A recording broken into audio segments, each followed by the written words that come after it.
Good afternoon, everyone. It's 12 sharp, so I think I see that quite many attendees are still registering, but having quite an intense 3-hour package, I think that we are ready to start the webinar concerning the floating LNG terminal and the terminal rules. So welcome everyone. Nice to see such a high number of participants in the webinar. My name is Mika Myötyri and I'm working as a gas market manager at Gasgrid Finland, and I'm acting as a moderator in this webinar and giving you some insights on the principles planned for the interface between transmission network and the terminal. But what we have in the agenda today, we will have CEO's greetings and the terminal project status update given by Olli Sipilä. Then we will have commercial terms and conditions of the floating LNG terminal, including the key principles of the terminal rules, which are currently under public consultation organized by the authorities in Finland and in Estonia. At some point of time during the key principle presentation, we will have a short coffee break, and then we will continue with the terminal rule principles after the short break. And then we will have a presentation on the commissioning phase and the first year special procedures which will be applied during the first year. So about the practicalities, please be aware that this webinar is recorded and it will be shown for a certain period of time after the webinar, so that everyone who are not able to participate this webinar today is able to check which kind of principles will be applied at the terminal, and you may ask questions after each presentation. The key principles of the terminal rules is quite a big package, so we may let you ask questions during after suitable package is went through. So there is a time booked for questions and answers as well. I think that having this short introduction and the main objective, which is to provide you the general understanding on the planned terminal principles, I would like to give floor for Mr. Olli Sipilä to give a first presentation. So Olli, please. Thank you, Mika, and welcome everybody also from my behalf. Do you hear my voice? I hear some background noise there, so please mute yourself if you're not speaking or raising a question. So many thanks for that in advance. So quick status update before the a main topic of today, terminal rules. So if I get this next slide, there's some fresh news from the last Friday. I was visiting the terminal site and things are progressing there as planned. And if you are a familiar with a typical boat where normal person uses, there's these fenders that are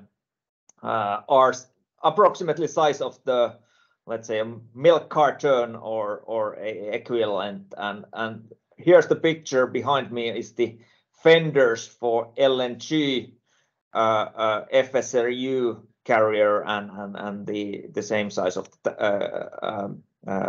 tankers, so almost a size of the boat. So here you see the scale of the endeavor, but it's good to see that the things are progressing as planned and everything goes according to plan, if I understood in both sides. But overall, if you, Mika, take the next slide, so how we see it, that this overall schedule is according to the plan. So the commissioning phase is planned to be starting in December, and as we heard from last month, the Inco was selected as originally planned the site. We are of course happy to see that the both sides are progressing in getting the readiness if something unexpected things happen. There are still a risks in various areas for both of the project sites and so forth. We wish good and careful next days and weeks in finalization of the technical and commercial construction of the projects. On the commercial side, the commissioning cargo solution is progressing and with the continued negotiation with the shortlisted candidates, and currently there has been good demand for the commissioning cargo as well. So in the coming days and weeks, we hope that this will be arranged. Also, the market participants have expressed their interest, the soft commitments for the Q1 to Q3 of the next year with the good level, and we hope that alongside these terminal rules, these discussions will continue as planned during the next weeks. Of course, this public hearing for the terminal rules is open, so we are welcoming all the comments from all market players to how to improve those rules, even for the first year of operation, in order to you to do your business in the best way through the terminal in coming months. And the target is that the commercial operation starts in January, and all steps are aimed at that. So with these words, I want to welcome you here to this webinar, and I want to wish a good review both the terminal rules in this webinar as well as the commissioning period in what comes after that. If there's any questions, I may probably take one or two questions here, but if not, then questions can be asked in the end of the session.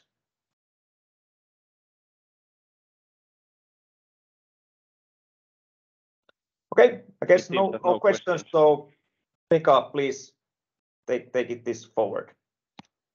Yes, thank you very much, Olli. Then we will have I would say the main package for today, meaning commercial terms and conditions of the floating LNG terminal, and I would like to give the floor to Mr. Kimmo Rahkamo, who is leading the commercial operational stream of the LNG terminal project. So Kimmo, floor is yours. Thank you, Mika. I will go through the basic principles of the terminal rule package, and then our head of our AFRY team, Alfredo Collabrator, will go those rules more in detail. But could I get the next slide, please? Okay, just a quick overview of the terminal rules. First of all, those who are familiar with the Klaipėda rules, these are very much similar to those rules, and there are good reasons to it, as Klaipėda has been operating successfully for many years, and those rules have been widely accepted by market participants. So we thought that it would be a very good basis for for these rules. Just a couple of general remarks here. First, the capacity will be allocated on gas year basis, so from October to October, and it's the remaining capacity will then be available on a first come, first served basis. And then the terminal capacity is divided in slots. Each slot is approximately 1 terawatt-hours or 150,000 cubic meters, whichever unit is more appropriate in your own use. And there will be capacity for 3 slots per month. So each slot would be then approximately 10 days, meaning that the regas rate on average during that slot would be 100 gigawatt hours per day. And so that, of course, there is a possibility to have a certain variation within the range of the vessel capacity, but on average, that 10-day slot, during that 10-day slot, the regas rate would be 100 gigs. Once the annual capacity is allocated, the terminal users are asked to provide their delivery schedule, and in case there are no conflicts in those schedules, then everybody is happy.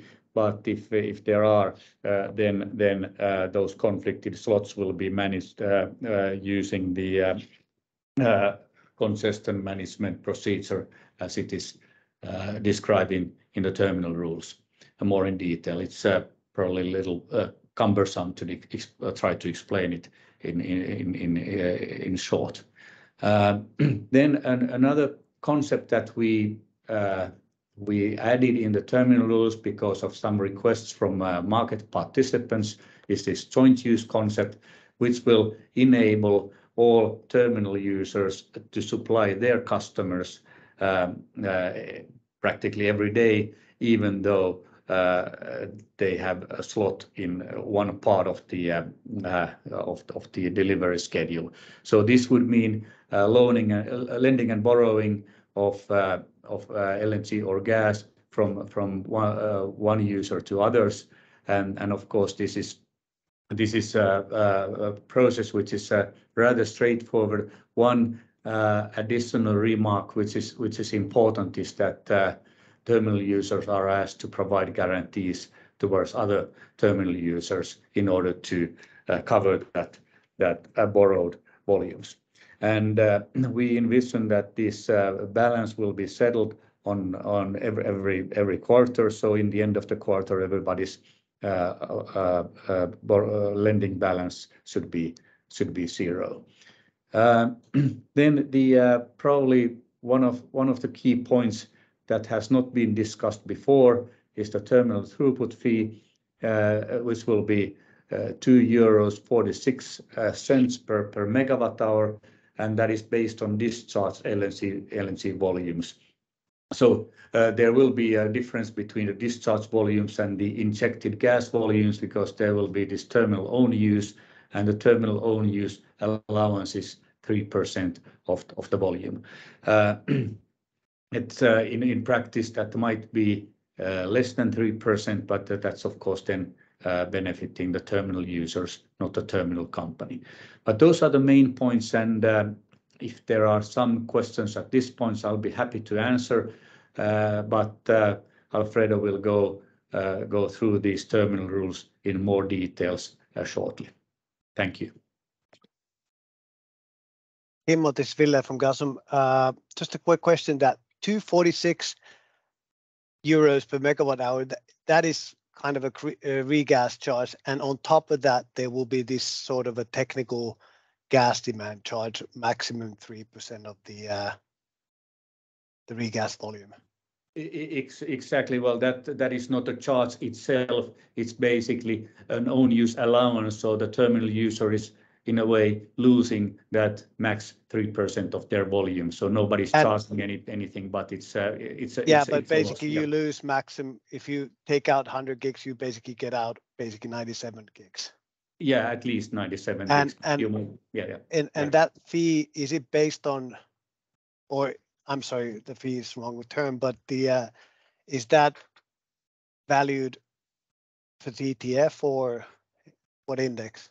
Well, this is lost product, so we don't really care what is the pricing that the terminal users are using. So it's a loss of volume, not any particular fee itself. Understood. Thank you. Thank you very much. I see that Marko Alliksson has raised the hand, so please, Marko. Yeah, I have a question also about this terminal own use allowance. I mean, 3% is what is maximum probably what you say, but what is the estimate really? What do you think what it will be? I mean, what's the level you think is normal? I couldn't answer that, sorry. It's something that we would have to ask from the vessel operator Accelerate, but this is the guaranteed value. So in practice, it's maximum that volume. But I mean, should it be too much different from Klaipėda, or is there any reasons for this to be very different from Klaipėda? I couldn't answer that either. I'm very sorry. There might be some differences in the process itself and the efficiencies, but as said, I'm not the right person to comment on that.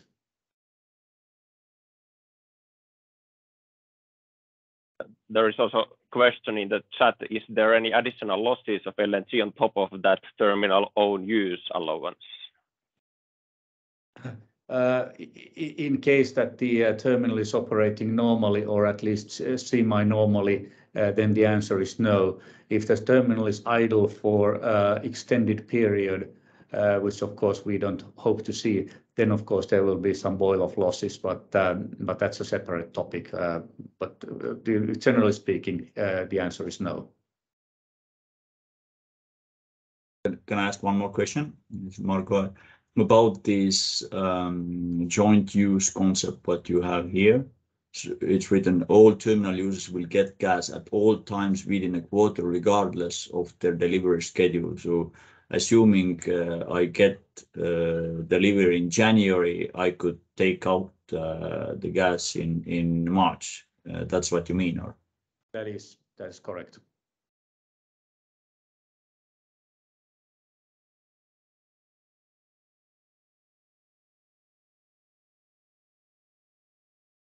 I see that there is no further question at this stage, except Harri Mattila has raised the hand. So please ask your question. Yes, Harri Mattila from Helen. You mentioned here there is this second last point, joint users shall issue financial guarantees. My question is that joint guarantee so-called default fund, or what kind of mechanism that is? Well, it's a rather long story, but to try to cut corners here. So each terminal users is supplying one single guarantee on behalf of the other, where beneficiaries are the other terminal users. So the guarantee management will be done by the terminal company. Okay, so I in a way understand that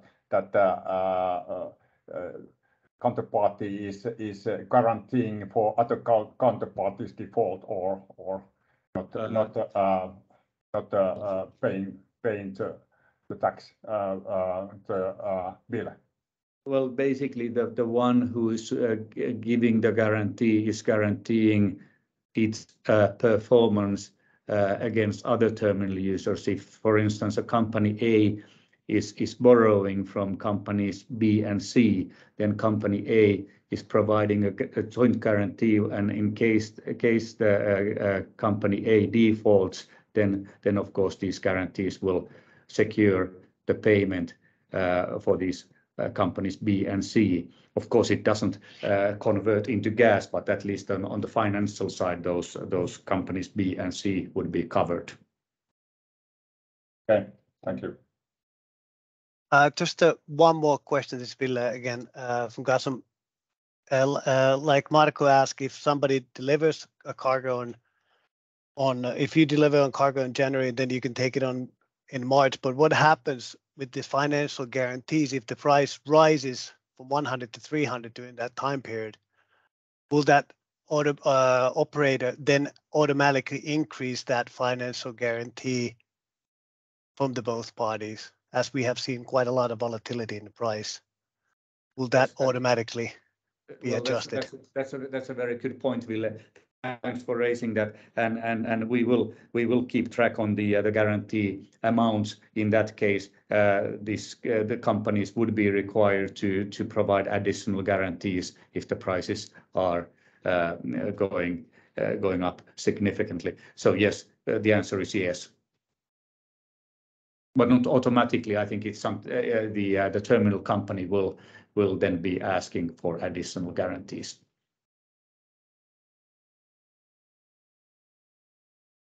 Thank you for the questions. I see that there is also a question when is annual capacity allocation deadline for the first gas year, but I propose that we go through this question in the last section when we have the first commissioning year,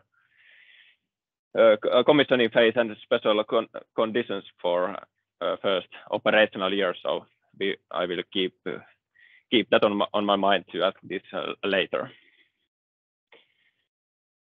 But thank you very much, Kimmo, and I think that we could go forward, and I'd like to give floor to Mr. Alfredo Colaprete, who is acting as a senior consultant at AFRY side, and he has been in a key role in this terminal rule development, in this development project, and he will go through the key principles of the terminal rules. So Alfredo, please. Thanks a lot, Mika, and thanks a lot to everyone for joining this webinar. Mika, I will share my screen if you don't mind, so that it will be easier for me to conduct the webinar. So please confirm that you are able to see my screen. I think so. Yes. Perfect. So we will have a long session today, just divided in two, thanks with a coffee break, regarding the LNG terminal rules. The agenda is quite rich. So we will have 11 points to discuss today. The first 5 points, which are regarding the capacity allocation and the principle regarding the capacity allocation, will be discussed in the first part of the webinar.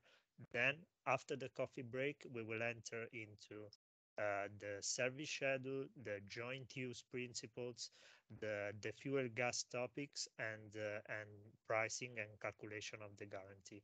You will see here that we have inserted the reference to the exact chapters of the terminal rules, the general terms and conditions, or the attachment to the terminal rules, so that in every slide you will have a clear reference to the chapter that we are discussing and the principle that we are explaining during this session, basically. So entering in the first chapter, which is capacity allocation, we will start this session discussing the annual capacity allocation procedure. So in a nutshell, this capacity allocation can be schematized in 3 consequent phases. We will have a first phase, which is regarding the invitation. So simply, the terminal operator will publish an invitation on its terminal website, and this invitation will present the schedule that are put on the market. So the slots available. Sorry, the scheduled maintenance work that are foreseen for the year, and it will be a dedicated description of the process for submitting the request, the terms, and the timeline for doing so. Before moving on, I would like to stop here for the definition of slot. It will be a parameter that we will discuss a lot during this session, and I want to be clear on that. So when we talk about slot, we intend a standard range of period of time, so measured in gas day basically, and a standard range of LNG volumes. And during this slot, the terminal user allocated to this specific slot can obtain the regasification service. So the parameters that are defining the slots, the number of slots that are available for the gas here, will depend on clearly the terminal characteristics, the environmental and operational characteristics, the port constraints, the natural gas network limitation, etc., etc. So the terminal operator will decide the standard parameter of the slots and the maximum annual occupancy of the terminal for the gas year, and everything will be published in such an invitation. So when there is the invitation published on the terminal website, the applicant can start submitting their own request. The request shall specify a number of things, including clearly the number of slots that are being requested by the applicants. Okay, we are asking only the number of slots because the allocation of the slots within the year will be done later on during the scheduling process. The applicant will be requested to confirm the acceptance of the conditions, the conditions that are stated in terminal service contract, the terminal rules, the general terms and conditions, so the whole contractual package. The applicant will be requested to provide the financial statement of the last 3 years. And in addition to that, in order to secure the validity of the request, the applicant will be requested to provide a bank guarantee. The bank guarantee should be provided by a reputable credit institution, which should be located in the European Economic Area. And such institution should have a credit rating not lower than the minimum credit rating which is set into the terminal rules. As a third phase in this schematic process, clearly we will have the capacity allocation. So when the terminal operator will receive the request from the participants, the terminal operator will evaluate such request, and we can have 3 different situations depending on the cases. Clearly, if the number of the request in terms of slots, which is the unit that we are using, is exceeding the number of slots that are available, that are offered to the market, we will have we have a commercial congestion that should be solved with the capacity congestion management procedure. We will discuss this in a if there is an insufficient number of slots allocated during this annual capacity allocation procedure, the terminal operator may evaluate to perform a second round of annual capacity allocation procedure. Otherwise, clearly, we may expect that the annual capacity allocation procedure is completed, and so a number of applicants will have a number of slots allocated, and the remaining slots will be allocated further during the spot capacity allocation procedure, and we will enter in all those details during the form. Before moving on to another chapter, I want to discuss with you the general timeline of the process of annual capacity allocation. So, as said, everything will start from an invitation that will be published on the terminal web. The deadline for the publication of the annual capacity procedure invitation is set at the 15th of April. So and the rules are ensuring that will be at least 30 days, 30 calendar days in order to submit the request, meaning that the earliest possible deadline for the applicant submission of capacity allocation request will be the 15th of starting from this date, we will have a number of deadline which are pretty close one to the other. So the terminal operator first step will evaluate the request received, and if there are any deficiencies, they will be communicated to the applicants. This process will last up to 5 calendar days.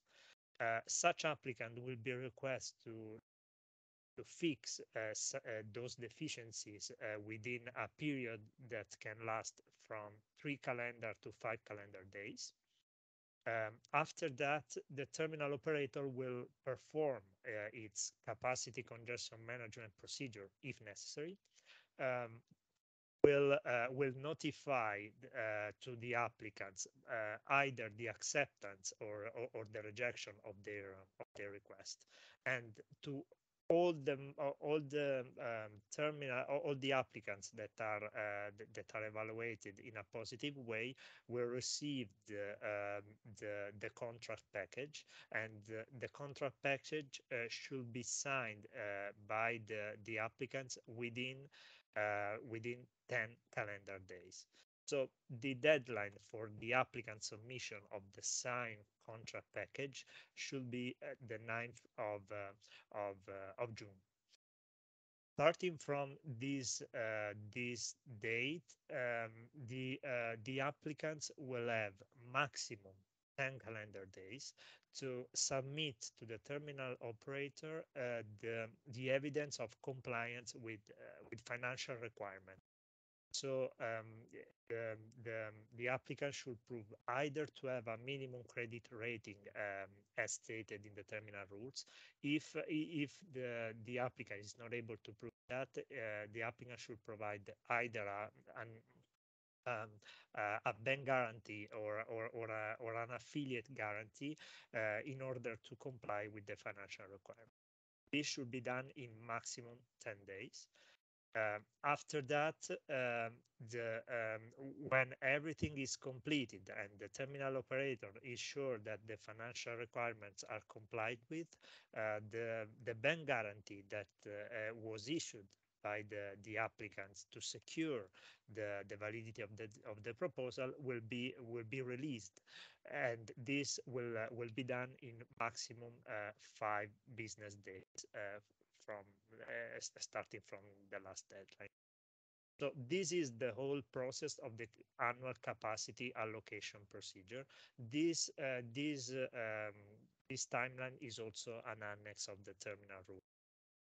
It is Annex 9. Moving to the next topic.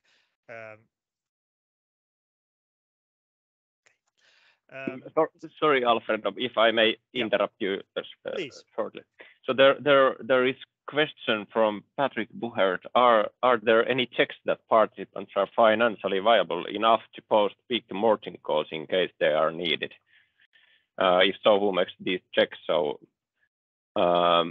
if we catch this question, and could you give a brief answer from a terminal rule point of view? Please. Yeah. So as said, the checks that will be performed are simple. So the first of all, the first option to comply with the financial requirement is proving that the future terminal user, so the applicant, has a credit rating which is not lower than the minimum credit rating. The minimum credit rating should be Baa3 if provided by Moody's, and BBB minus, so triple B minus if provided by Fitch or Standard & Poor's. So if this is complied with, I mean, no problem, and the financial requirements are complied with. If this cannot be ensured, we have two options. The terminal user should provide either an affiliate guarantee, so a guarantee that is provided by the affiliate controlling the terminal user company, or a back guarantee. Both these guarantees should be provided by a company which is complying with such minimum credit rating. So those are the general principles to comply with the financial requirement, and everything is stated in chapter 6.2 correctly of the terminal rule.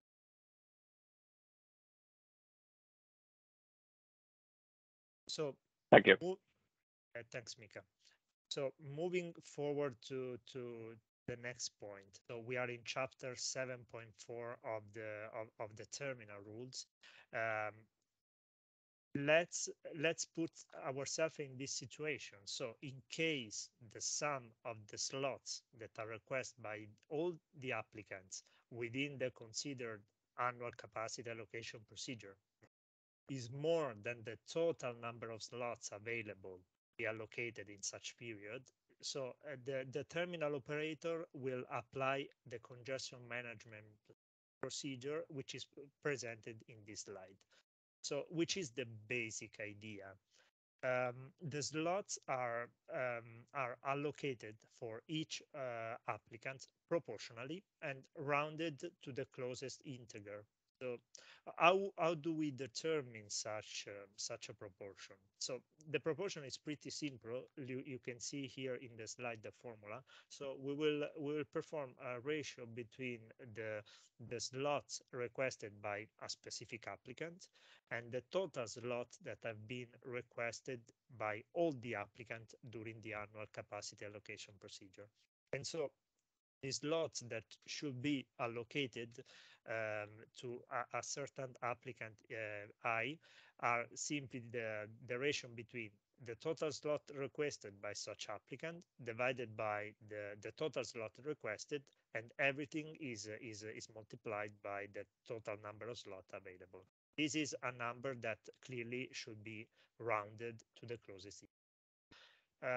For this purpose, we are not considering a partial slot, meaning that the proportions which are inferior to one slot are not considered for an allocation. We will only assign a number, an integer number of slots. So this is the main principle. What can happen? So if we have too many slots allocated due to rounding, because we need to round up to round to the closest integer that number, what we will do? Every exceeding slot will be removed, and we will start to do so from the applicant with the largest difference between the rounded and unrounded proportional amount. I know that it may sound a bit complicated, but later on we will see an example. If the basic principle is leading to unallocated slots, that clearly from the terminal operator perspective is something that we want to avoid, the remaining slots are allocated, again, commencing from the applicant with the largest difference between the unrounded and rounded proportional amount.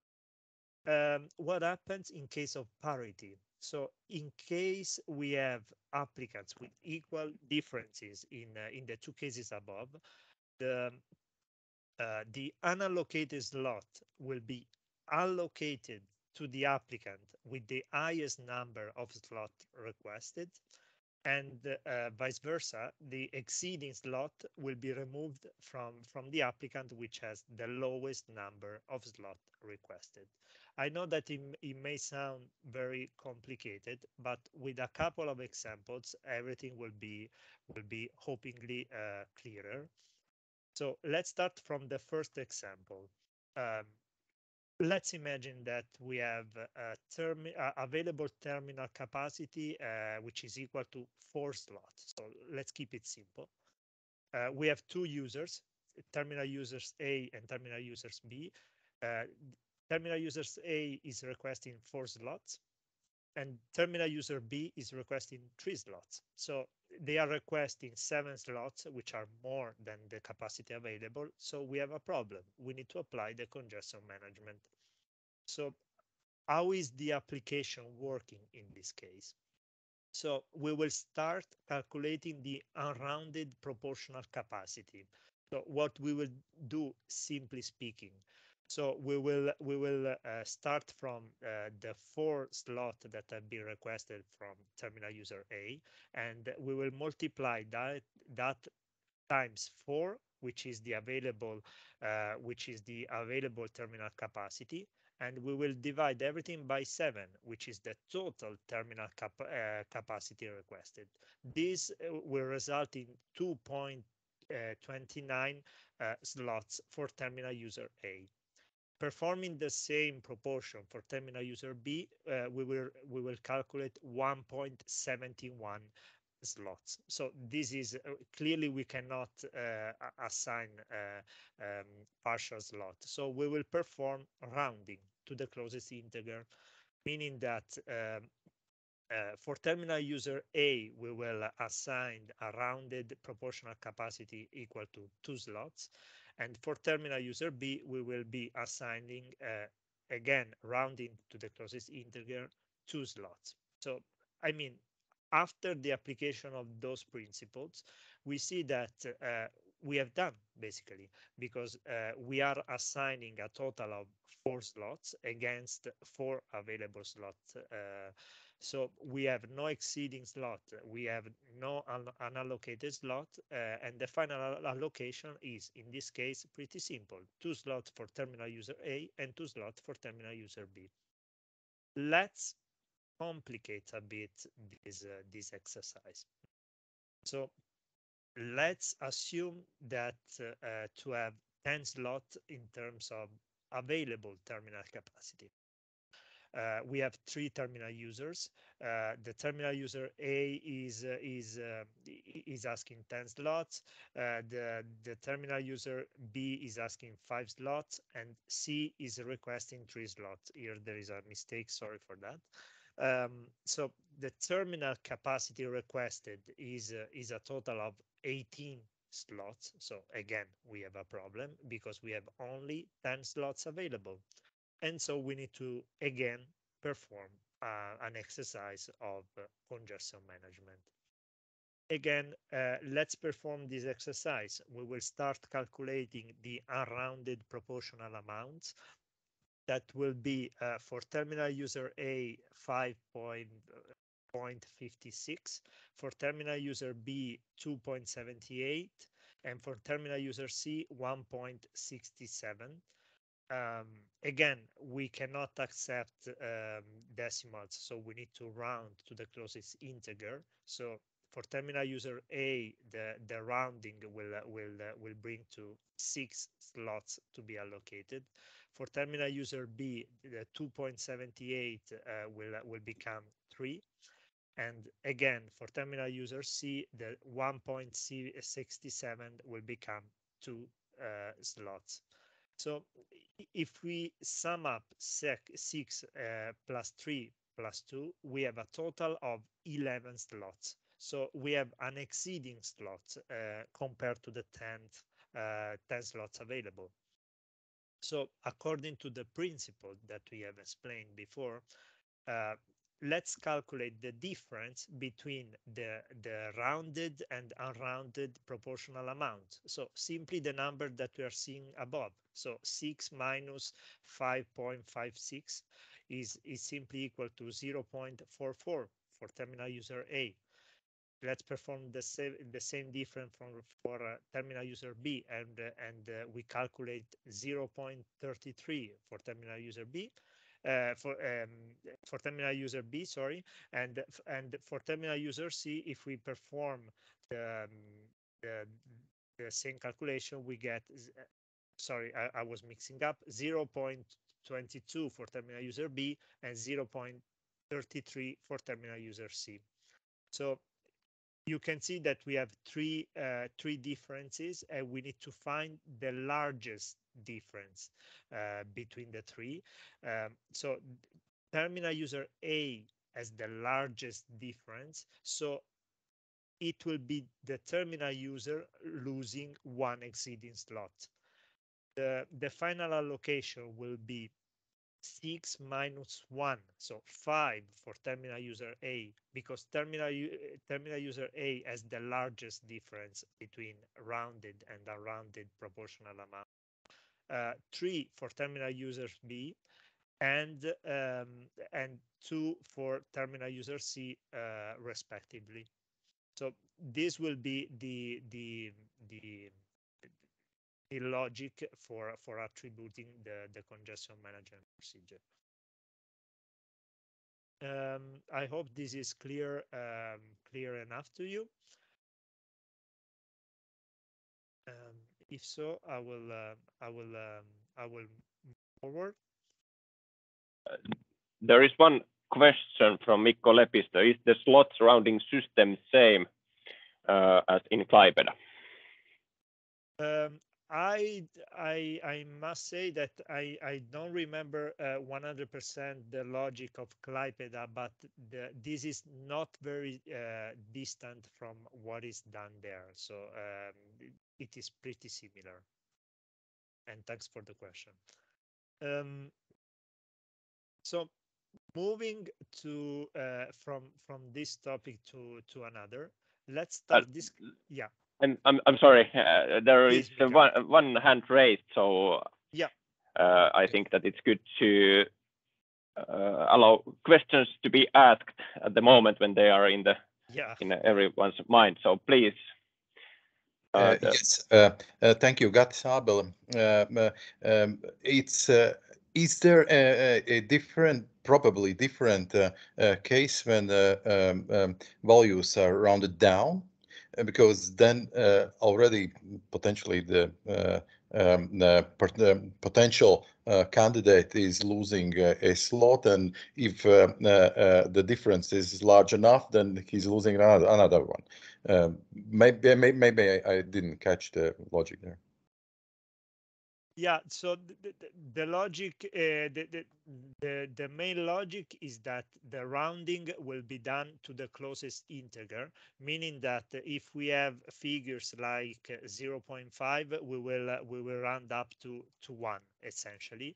But if we have decimal up to 0.4, clearly we will round up down. So this is the logic. We will round to the closest integer, not always down or not always up. And starting from this logic, we will apply the principle that I have explained. I don't know if there are any other questions, Mika, if you can support. There is one additional question. What would be the penalty for rejecting an allocated slot? Okay, so first of all, thanks for the question. We may touch up this point later on, but I mean this question should be answered in 2 steps. So first of all, we will be allocating slot, meaning that we will say to the applicant, hey, we are assigning you X amount of slots, 5 slots. So, and please sign the contract package.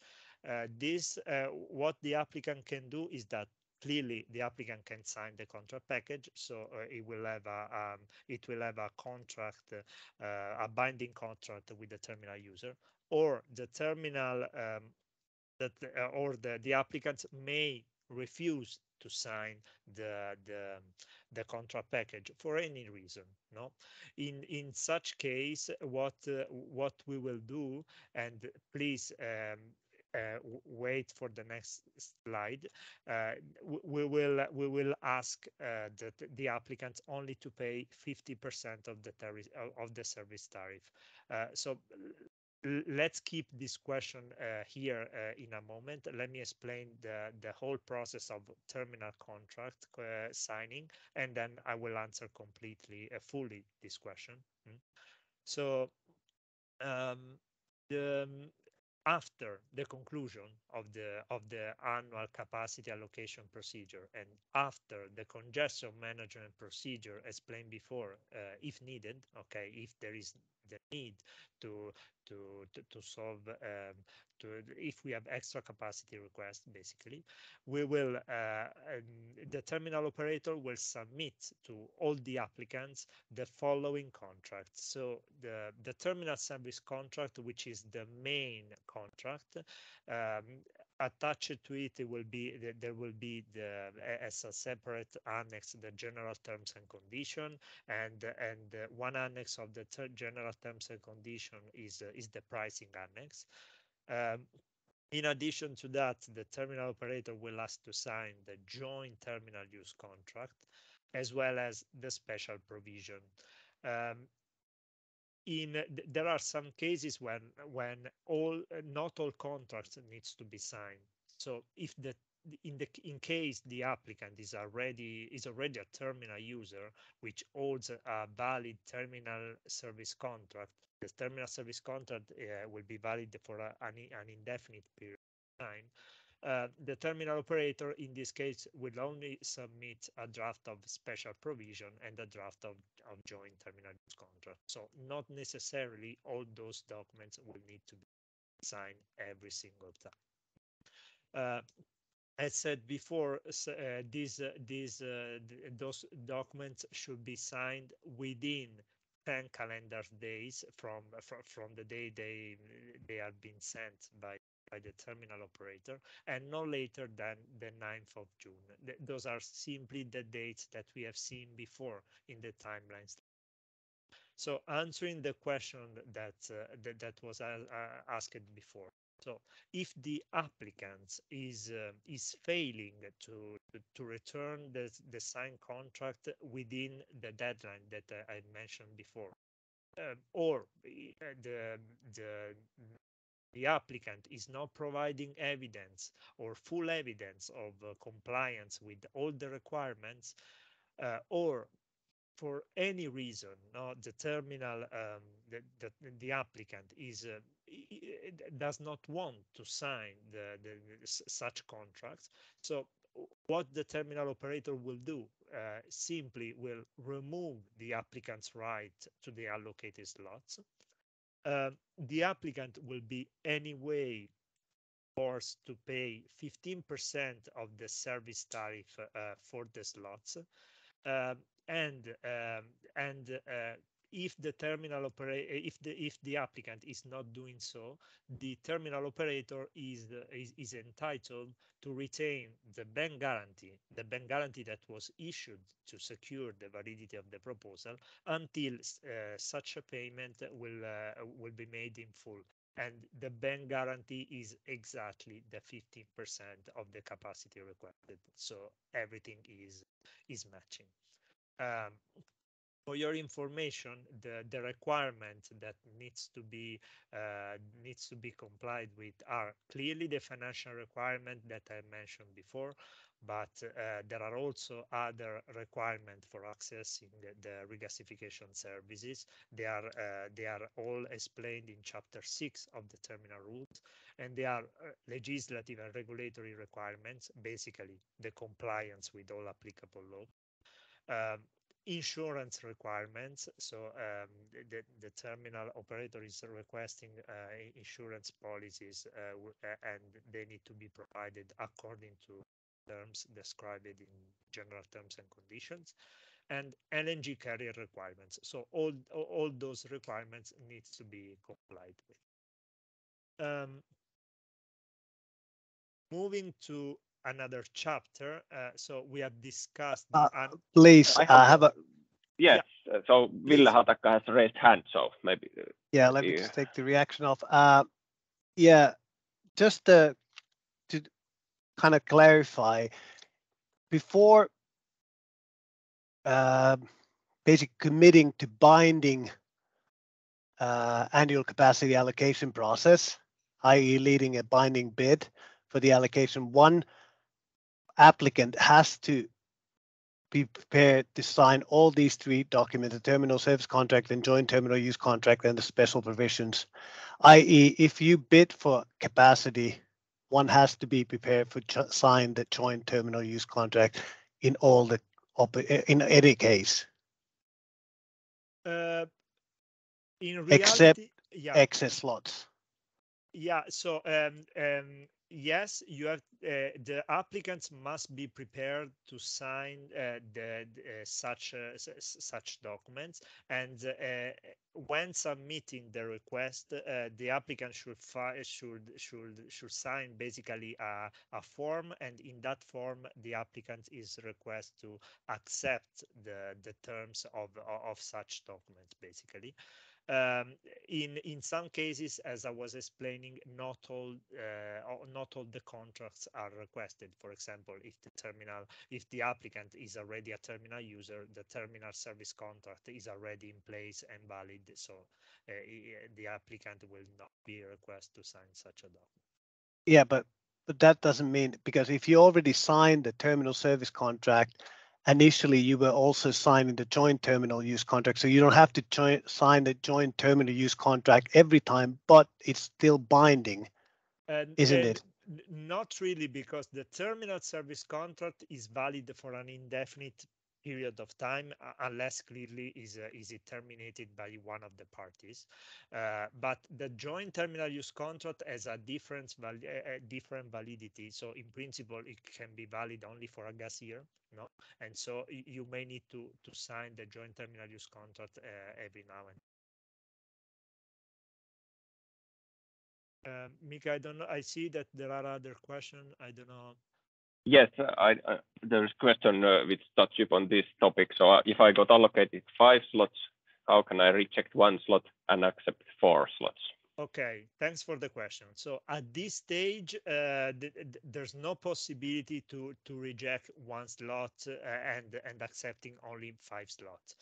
There is a reason, clearly. At this stage, the applicant is only requesting a number of slots. So such slots will are not scheduled. So the applicant doesn't know in principle if the slot is in October, in March, or in August. So the applicant is only requested a number of slots, full stop. And at the end of the congestion management procedure, the applicant will know the number of slots that can receive. After that, the applicant may choose if the contract package wants to be signed or not. So, but at this stage, there's no possibility to reject only 1 slot. Later on, after the scheduling process, there are possibility to perform capacity transfer, but in a moment I will explain. There is also a question what about the use of electronically signed documents. So how those documents will be then concluded? This is something which is not yet decided, but that will be taken into account in the process. How to reach the concluded agreements and how to make the process as efficient as possible, taking into account the time periods. Yeah, I mean, at this stage, this is not 100% defined, but sure it will be at the end of the consultation period, as you said, Mika. So if there are no further questions regarding this, I would like to move forward to another topic, which is again related to the capacity allocation, but we are entering in the spot capacity allocation procedure. Again, the process can be simplified in 3 steps. No, so as said before, after the conclusion of the annual capacity allocation procedure and after the definition of the annual service schedule, we will discuss later on how this is done. All the scheduled slots that are remaining unallocated, if there are any, are referred as spot capacity. no?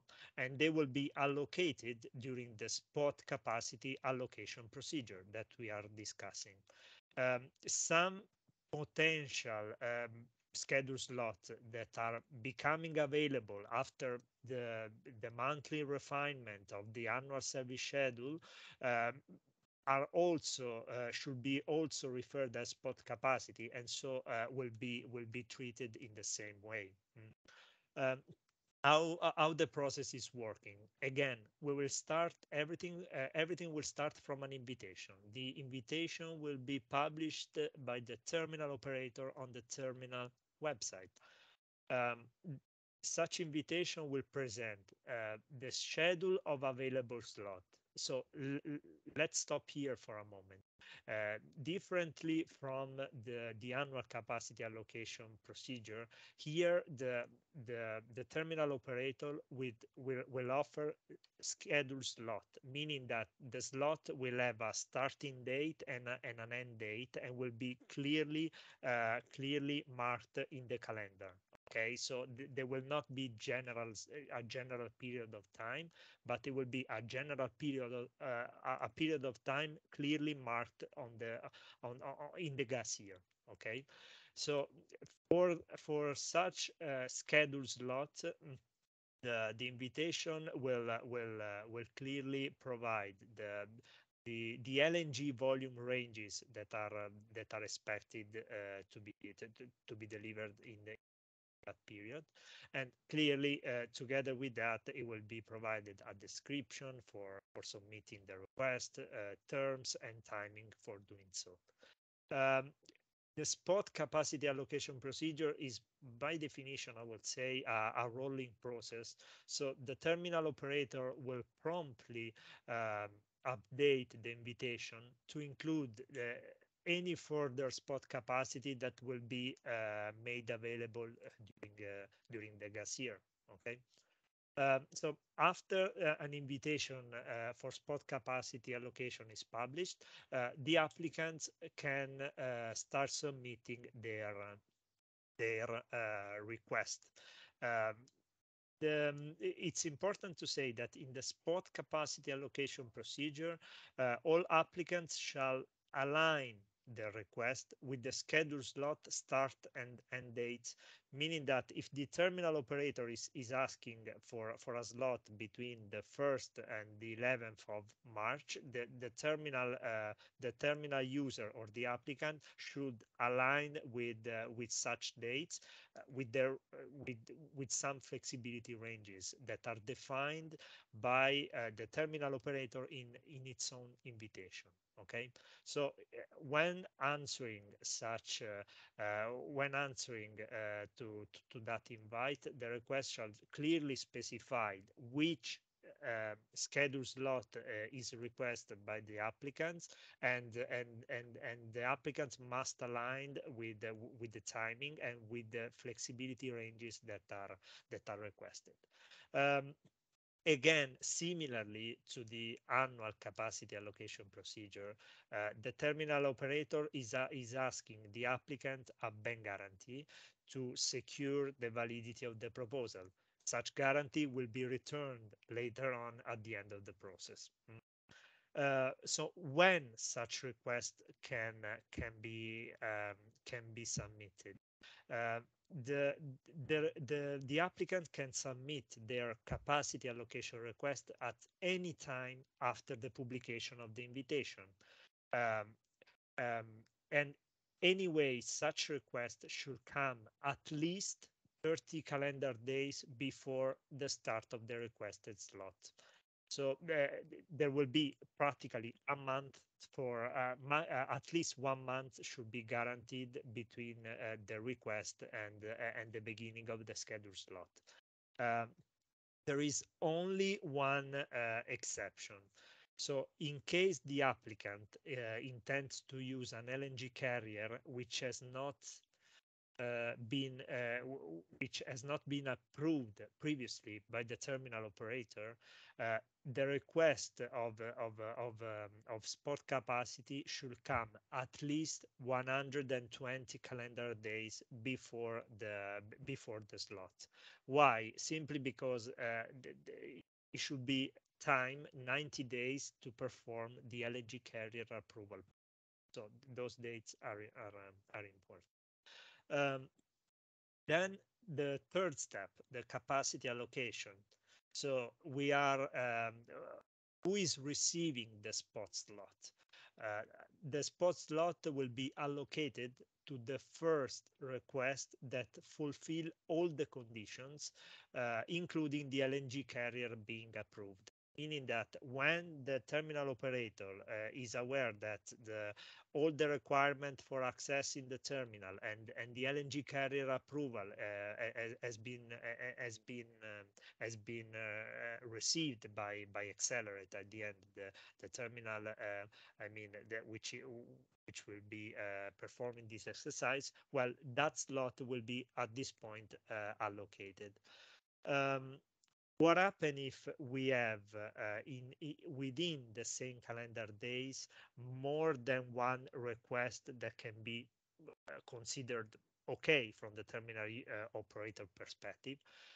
In such a case, the slot will be allocated to the applicant that has requested the largest amount of slot. So this will be the criteria for determining the winning applicant. Let me use these words. And if we have again a situation of parity within the calendar day, okay, the slot will be allocated to the applicant with the largest number of slots allocated from previous capacity allocation procedure. Okay, this is the main principle that adopt. Closing remark before leaving the floor to any question. So during the first gas year, so the period that is starting from the day in which the terminal will enter into operation up to 1st of October 2023, the slots will be allocated following those principles, so following the spot capacity allocation procedure. It doesn't mean that we will not perform any annual capacity allocation next June, but such annual capacity allocation will be offering annual capacity for the following year, for the second gas year. So for the first gas year and for the 3 quarters of the first gas year, the slots will be allocated as spot capacity. I don't know if you have any question. I don't know if Mika, you have collected any question. Yes, we have a few questions. So first question is that if I got allocated 5 slots in the annual allocation procedure and refuse to sign the contracts, will these slots be reallocated in the scope of annual allocation procedure or spot allocation procedure to other applicants? Okay, so this is depending on the cases. Let me go back to the previous slide so that it's easier to answer. So as you can see, we have 2 options. If the terminal operator is not really satisfied of the annual capacity allocation procedure, so the unallocated slot will be offered in a second round of annual capacity allocation procedure. Clearly, if the operator is satisfied enough and of the annual capacity allocation procedure, will say that those slots will be offered as spot capacity. This is the answer.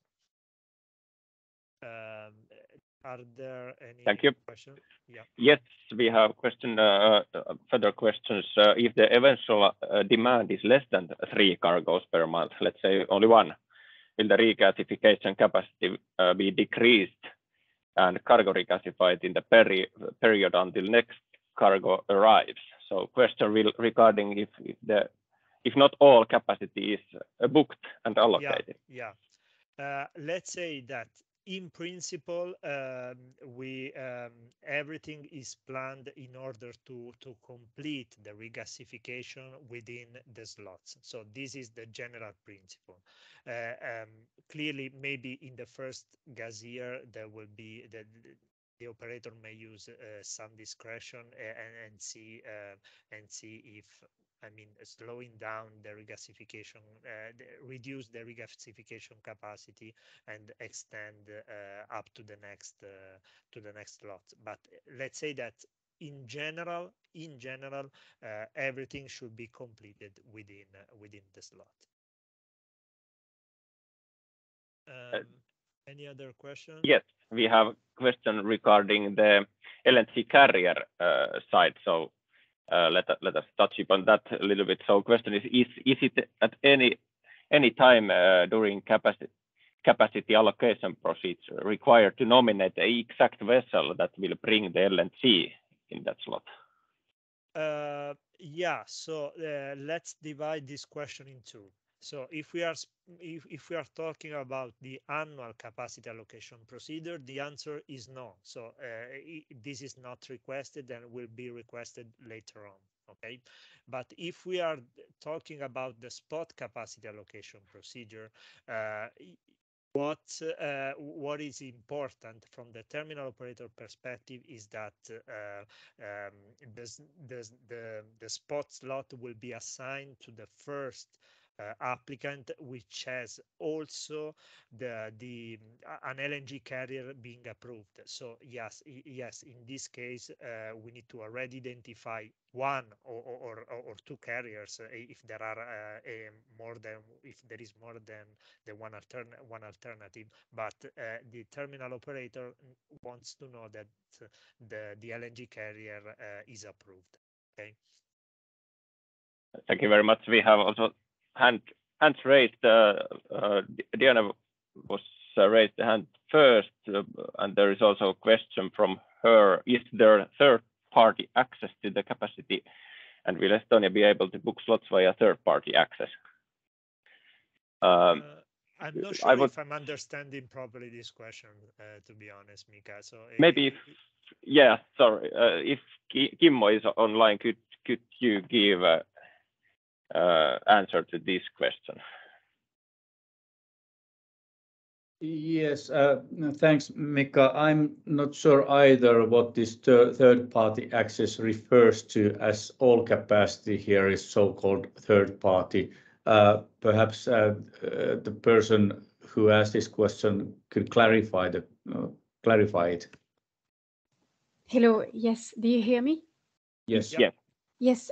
So my question is, will all the slots be held by Gasgrid and then given through the allocation procedure that you mentioned, or will there be some capacity that is held for the long term by other companies, including, for instance, Estonia, for instance? Well, not Estonia, the country, but an Estonian company. Because, since they haven't decided to join the joint venture, I was wondering if there was an agreement with Gasgrid where the Estonian operator would have capacity at Inkoo for the long term, for instance. Okay, thanks for the question. And we are aware of the political discussions regarding this terminal capacity priority to Estonia and perhaps to Finland as well. But and of course this might change if the political decision makers instruct us to do something specific. But at this point, all capacity is in the hands of the terminal company and will be divided according to the principles that Alfredo just described. Thank you. We have also a question from Ville. Hello. Yeah, it's regarding to the question regarding the 3 cargoes per month, and let's say one with the Yanis asked earlier. And if that during the first year the cargo they will be extended or decreased regasification per day, then how is the oil of gas or basically the cost of keeping the cargo cool between the two cargoes, then measured and billed from the users or user. Yeah, I get your point, and I'm not sure to be the right person to answer, given that this is really a question strictly related to the technical side. But I mean, I want to state again that the general principle is that if a terminal user has been assigned with a specific slot, the regasification of the cargo should be in general completed within the slot, and everything will be planned accordingly, unless the terminal operator will use its own discretion and will use the regasification rate. So this is an important.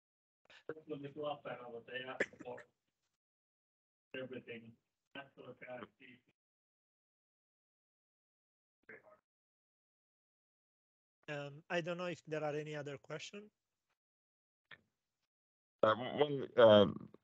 To clarify on the last answer, to me it doesn't seem like a technical problem. It's more of a cost allocation problem that Ville was referring to. Yeah, So- no, that's true. That's correct. Absolutely. I don't know if Kimmo, you have a point on that. To be honest, I think that in the general scheme, this situation will be avoided as much as possible. No. Yes, to be completely honest, we don't have an answer to this yet. We haven't considered this. It's a bit embarrassing, but nevertheless, we don't know exactly how to divide that cost in that case. But we will have to figure that out. Thanks. But it should be linear to the whatever the technical gas demand per day is to keep the cargo cool for the remaining period. And if there's a month between, that's 30 days times X%, which means that there will be less volume to be gassed, and that obviously will have an implications on the joint user agreement as well, because there will be the regas different time.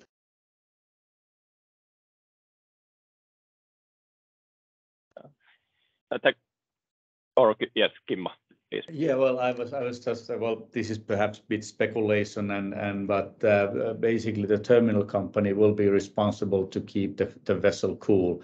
So if there is some losses that are caused by that the terminal is not used, then of course that cost should be allocated to the terminal company itself.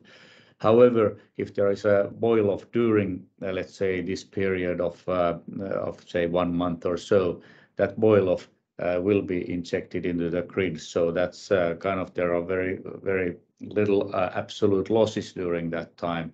But as I said, we haven't thought this through thoroughly, so maybe it's not wise to speculate this further at this point. We have also a question from Kalvi that with regard to the answer, is the first gas year considered the spot capacity allocation or annual capacity allocation? So we will reply to that in the last section in the webinar, and I think we have time for one additional question. And Brendan, you have raised your hand, so before going further, ask your question. Hi, Brendan Ahern, Argus Media. So in the previous webinar, one of the things that was that came up was the fact that exit from Inco into the Finnish grid is limited to 105 gigawatt hours a day, despite the fact that the technical capacity for regasification is 140. So I was sort of wondering, has anything changed since then, or is it still the same situation? We have indicated that the 105 gigs per day is the capacity for Finnish domestic exit zone. So that does not take into account the capacity to export from Finland towards Estonia, which is basically the level of 78 gigawatt hours per day, meaning that from transmission network point of view, the maximum transmission capability is 105 gigawatt hours per day for Finnish end consumers, plus 78 as an export from Finland towards Estonia, Latvia market area. So that is the case. Thank you. Please, Alfredo, we should go to the next package, I would say, before the coffee break. Yeah. Thanks, Mika. So the last point that I would like to discuss with you before the coffee break is what happened in case of unused capacity and in case of capacity transfer. So as was mentioned before, so in case a terminal user does not intend to use more than one, or all the schedule slot that have been assigned during the annual or spot capacity procedure, whatever, the terminal user has the right to transfer the schedule slot. So there are two possibilities at the end. So the terminal user may transfer the slot or slot to another terminal user, or a person which is in compliance with all the requirement for access, so it is in compliance with all the principle to be a terminal user. So this is the first option, and we will discuss this in a moment within the principle of capacity transfer.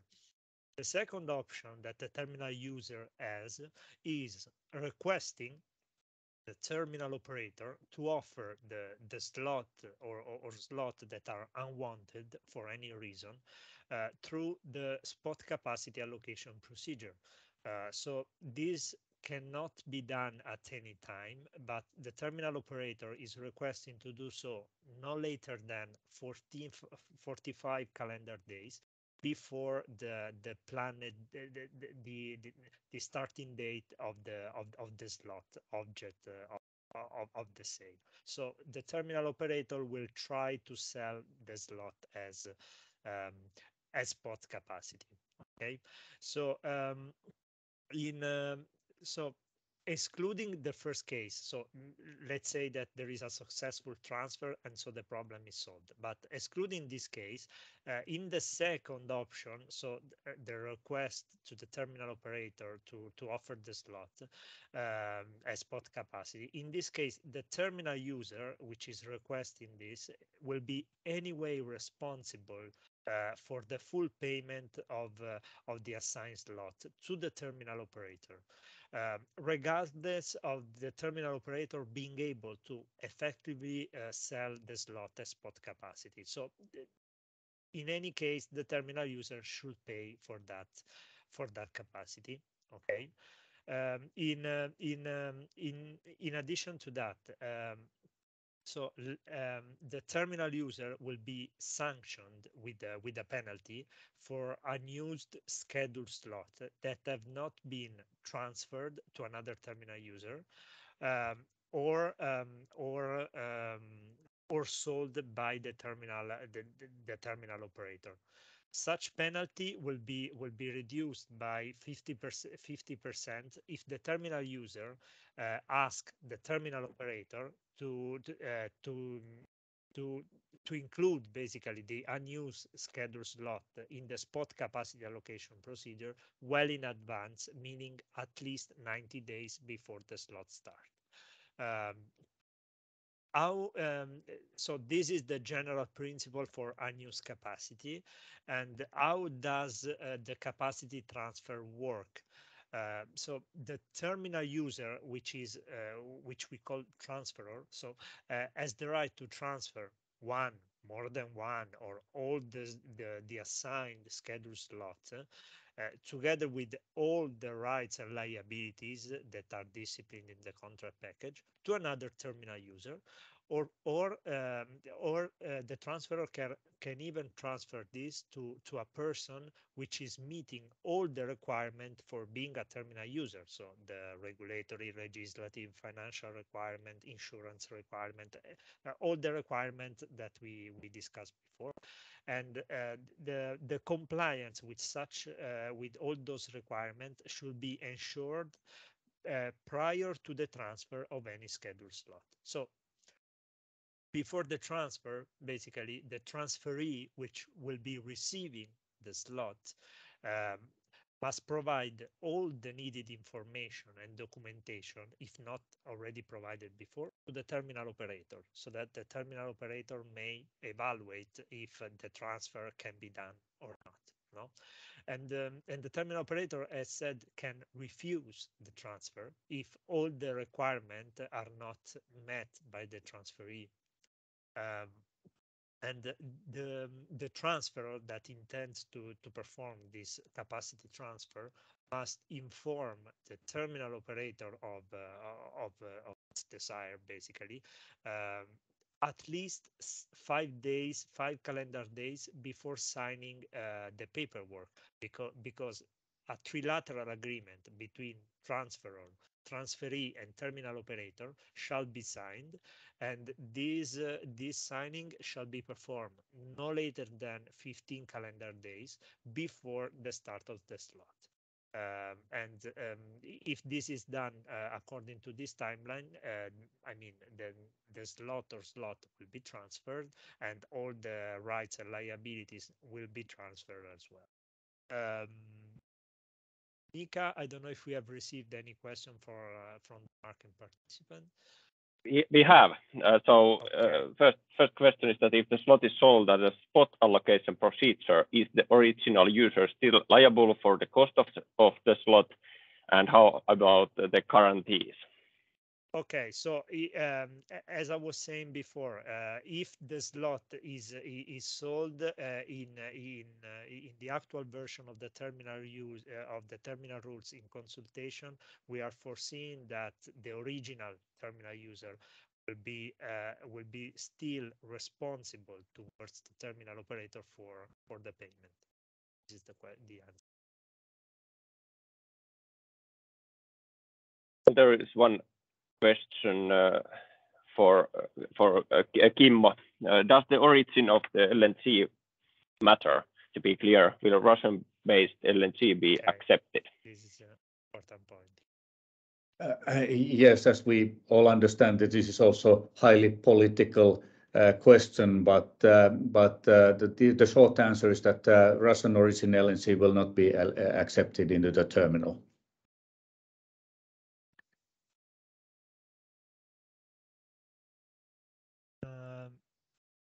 You should be able to see my screen again.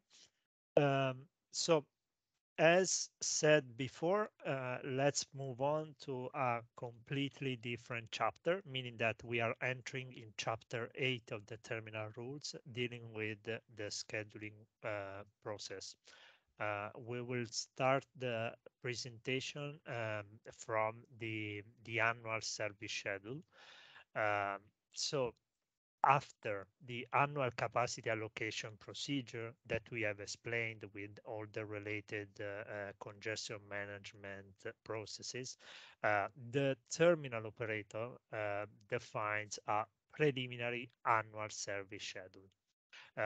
The preliminary annual service schedule is defined based on a number of constraints. So just to list the main ones, clearly the terminal technical characteristics will be taken into account. The hill level, the fuel that is needed by the terminal to perform its own operation.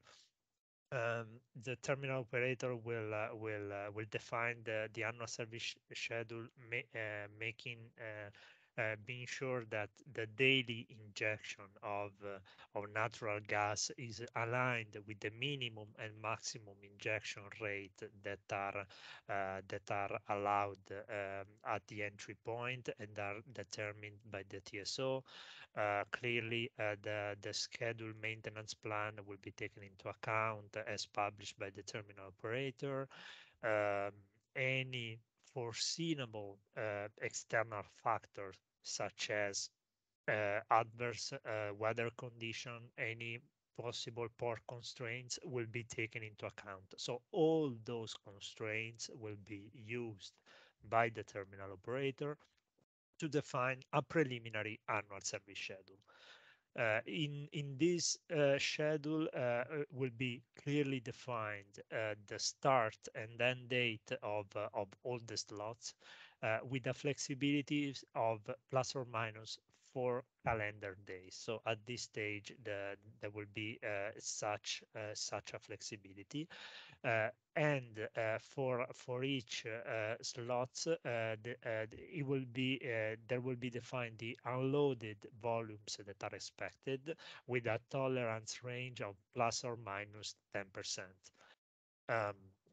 So based on that, the terminal users will be requested to provide their individual draft of annual service schedule, indicated clearly marking the desired schedule slot within the gas year, and specifying for every schedule slot requested within the ranges allowed the expected arrival times of the cargoes, the unloading volumes.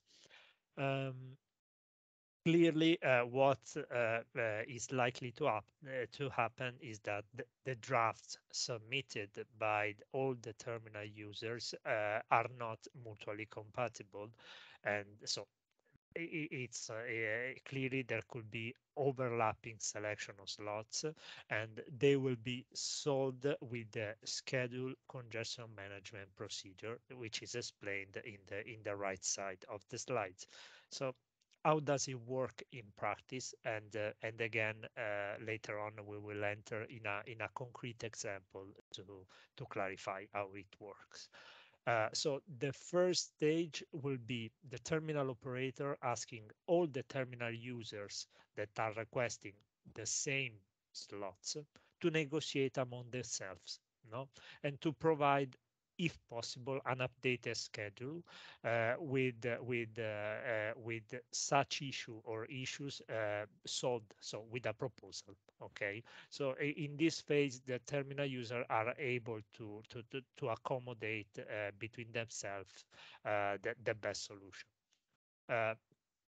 It's likely that some inconsistencies are persisting after this negotiation process. And so if there are any inconsistencies, they will be solved with a 3 rounds, with a process with a maximum 3 rounds. So how does it works?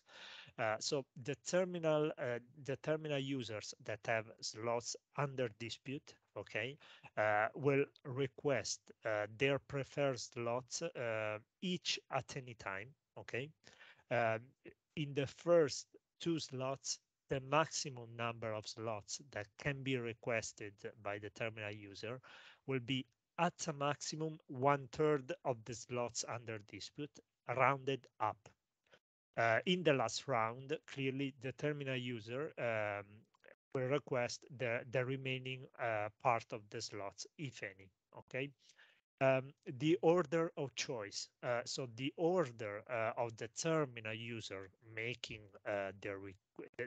the request will be in decreasing order of number of dispute slots. So we will start from the terminal user having the highest amount of slots under dispute, and we will proceed further. The terminal operator will accept the request exactly in such an order. Okay. Clearly, at the end of this process, after the 3 rounds, it is possible to have a parity situation. Okay, so in case we have multiple terminal user with equal number of dispute schedule slots, the terminal operator will give an assignment priority to the terminal user in coherence with what we said before, with the highest number of allocated slot for the gas year. This is the criteria that has been proposed.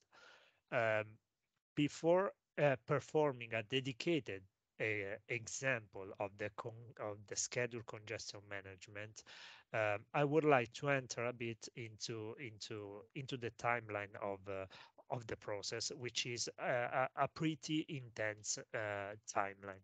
So, as said, the terminal, everything will start from the definition of the preliminary annual service schedule that will be done clearly by the terminal operator. And the deadline for submitting the preliminary schedule is fixed at the moment at the 24th of June. So starting from such a date, the terminal user will be asked to compile their individual annual service schedule draft and to provide them within the 1st of July. So this is the deadline that is fixed. After that, what happened? We have a number of processes. The terminal operator will put together the individual annual service schedule draft that have been received and will evaluate any inconsistencies that clearly may be present. So the terminal operator will reserve a maximum of 10 calendar days to allow the terminal users object of any inconsistencies or dispute slots to solve to negotiate between themselves within maximum 10 calendar days. After those 10 calendar days, the terminal operator will perform the assignment of the dispute schedule slot in the 3-round process that they have described. So the terminal operator will perform the congestion management. At the end of this process, which will last up to 10 calendar days, the terminal operator will approve the annual congestion schedule after the resolution of the congestion. Okay, and the deadline for the approval of the annual service schedule by the terminal operator is fixed at the end of July, so the 3rd of July. The terminal operator at this point will submit to the various terminal user the approved individual annual service schedule with all the details. What happened next? We have 2 processes in parallel at the end. The terminal user may submit some proposal of correction requests. This is the timeline for doing so is maximum 10 days, and the terminal operator will evaluate the acceptance or refusal of such request within 5 calendar days. So this will be a process, and in parallel with that, the terminal operator will refuse, if needed, the individual annual service schedule for specific terminal user which are not in compliance with the overall schedule or overall constraints. And this process will last up to 10 calendar days again. And after that, the terminal operator will will notify such potential removal of a specific terminal user from the annual service schedule. This will be done in maximum 5 days.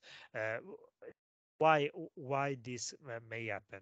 Because at the end of the annual service schedule, the terminal user will know exactly when the terminal user will be allowed to bring a cargo to the terminal and so to perform its regasification service.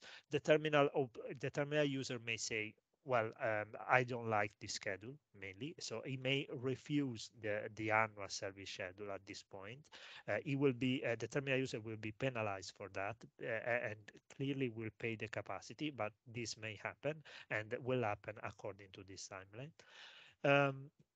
Then at the end of those parallel process, the terminal operator will update the annual service schedule, okay, to reflect the potential correction that have been accepted by the terminal operator or the potential removal of some terminal user which may reject the approval, the annual service schedule.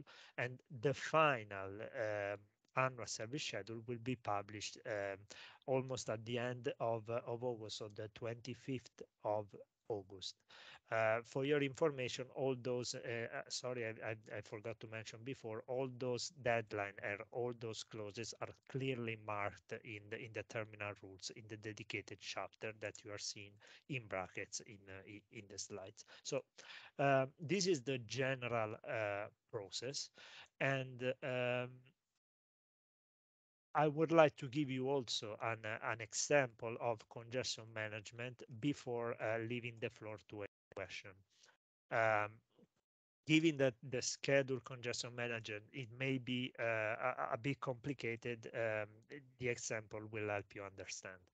So let's start from a precise assumption. So this is an illustrative example clearly. So let's imagine that we have 10 schedule slots that are remaining unassigned. Okay, let's imagine that there are 4 schedule slots under dispute between four different terminal users, which I'm marking as A, B, C, and D. So, for example, terminal user A is requesting the schedule slot 1, 2, 3, and 4. Terminal user B is requesting the schedule slot 1, 2, and 3. Terminal user C is requesting slots 3 and 4, and D is requesting the schedule slot number 4. So there is clearly there are clearly slots under dispute. The slots that I've not mentioned, so number 5, 6, 7, 8, 9, up to 10, have not been requested by any of the terminal user A, B, C, or D. Okay, the terminal operator is clearly requesting the terminal users to find an agreement between themselves, to negotiate and to try to find a solution. But let's suppose that they are not able to find an agreement. So we need to apply the congestion management procedure. As said, we will apply a process in 3 rounds. Who is starting choosing the slot? So the terminal users are prioritized in the request and in the assignment based on the number of the requested slot under dispute. So terminal user A is requesting 4 slots. Terminal user B is requesting a total of 3 slots. C is requesting 2 slots, and D is requesting only 1 slot, as said before. In each round, as we mentioned before in the criteria, the terminal user can select only a maximum of 1/3 of the slots under dispute, rounded up. So terminal user A can request only 2 slots per round, and we will start as first user. Then we will have user B, C, and D, which will be requesting in the first and the second round only 1 slot. So what can happen as a possible result of this of the application of this mechanism? So let's imagine to be in the first round. Okay. Terminal user A is requested as first user to select 2 slots. So let's imagine that it will terminal user A will choose slot number 1 and number 2, which are gone clearly from the selection. Terminal user B will select schedule slot number 3, that is gone from the selection. Terminal user C will select the schedule slot number 4. And then at this point, D will need to perform its choice.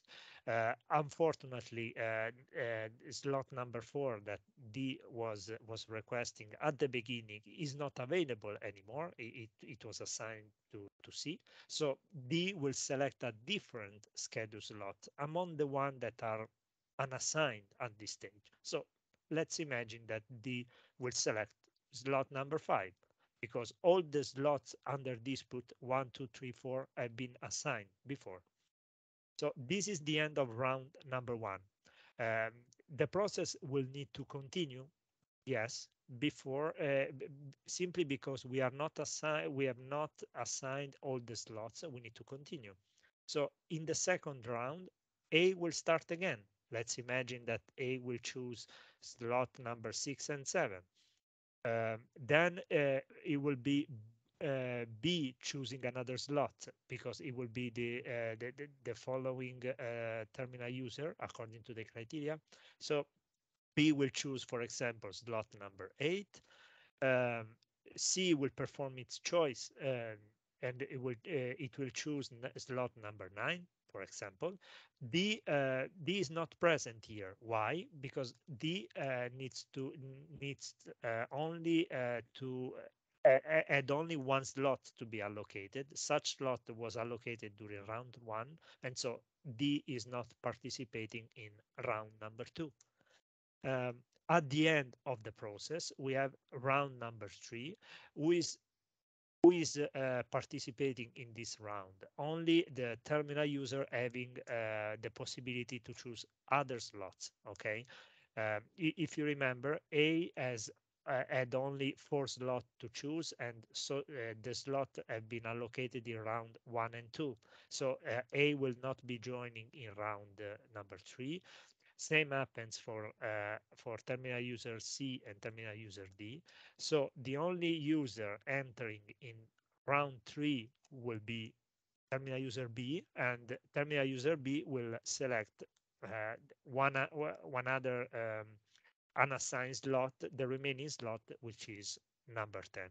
So at the end of this process, in 3 rounds, and with the order that we have established, A will be receiving slot number 1 and 2 that was asked at the beginning, okay, plus number 6 and 7. B will receive slot number 3 that was one of the slot that was requested at the beginning, plus 2 other slots, number 8 and number 10. C will be receiving slot 4 that was asked at the beginning of the process, plus slot number 9. D will receive only 1 slot, and the slot that they will receive will be slot number 5, which was not requested at the beginning. So this is a possible outcome of the congestion management applied to the scheduling process. I'll stop here in a minute. So if you have any general question regarding the annual service schedule, the congestion management process, or the timeline that I've displayed before, I'm happy to answer. We have one question related to this topic, not directly the schedule itself, but will the list of cargoes scheduled to arrive be published? And as we currently have other points in Northwest Europe and Poland. Thanks for the question. Yes, the register of the approved LNG vessel will be public available on the terminal website. So everyone will be aware of the LNG cargoes that have been approved by the terminal.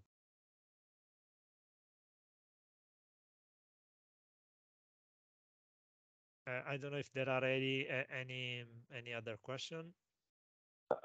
Yes, we have one additional one just right. So it might take quite a lot of time if there are many slots under dispute between many participants. How quickly should participants pick up the slots? Well, this should be a quick process to be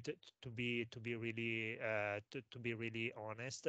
Yeah, the slot under dispute can be many, but with this criteria, we have a precise order of choice and a precise order of approval of the choice at the end. So every now I don't know how this will be physically done, maybe on the platform that will be established on the terminal website. This is still under discussion, but it will be very quick in a precise moment of a day to say, okay, let's pick. It is a turn. Let's choose the slot that you want based on the available one. So it should be not so long as a process, given that we have an established order and 3 rounds already fixed. The Thank you very much. practicalities are still under discussion, clearly. So, any other question? Not at the moment. Perfect. So we will continue, and if you have any other question later, I mean, happy to answer. We will enter in a related topic, which is the monthly update of the annual service schedule. So as commonly done also in other terminal, every on a monthly basis, the terminal operator will initiate a process to update the annual service schedule. This process will start in the first business day of each month. The process will, from the conceptual point of view, is composed of 4 different stages. The first phase is the terminal operator that needs to create a draft update of the annual service schedule. In such update, the terminal operator will take into account new results of spot capacity allocation that may have been performed during the last month, basically. That any transfer of capacity that may have been occurred since the last update. If there are any variation in the maintenance plan or external constraints such as the port constraints or the gas network constraints, they will be included in such update.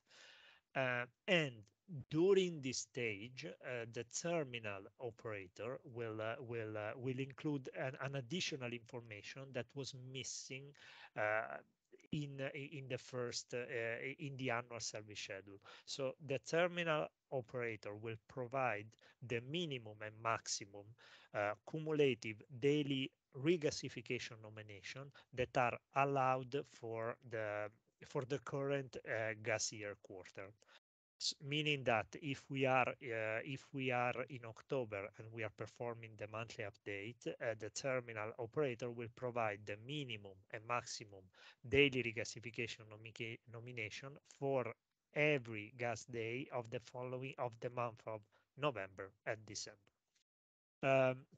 So the terminal user will provide to the terminal operator their updated individual draft of annual service schedule. Clearly, the update will be involving only the following month of the gas year up to the end of the gas year. Clearly, the terminal user are requested to provide the following details. So for each slot that have been allocated to a specific terminal user, such terminal user will need to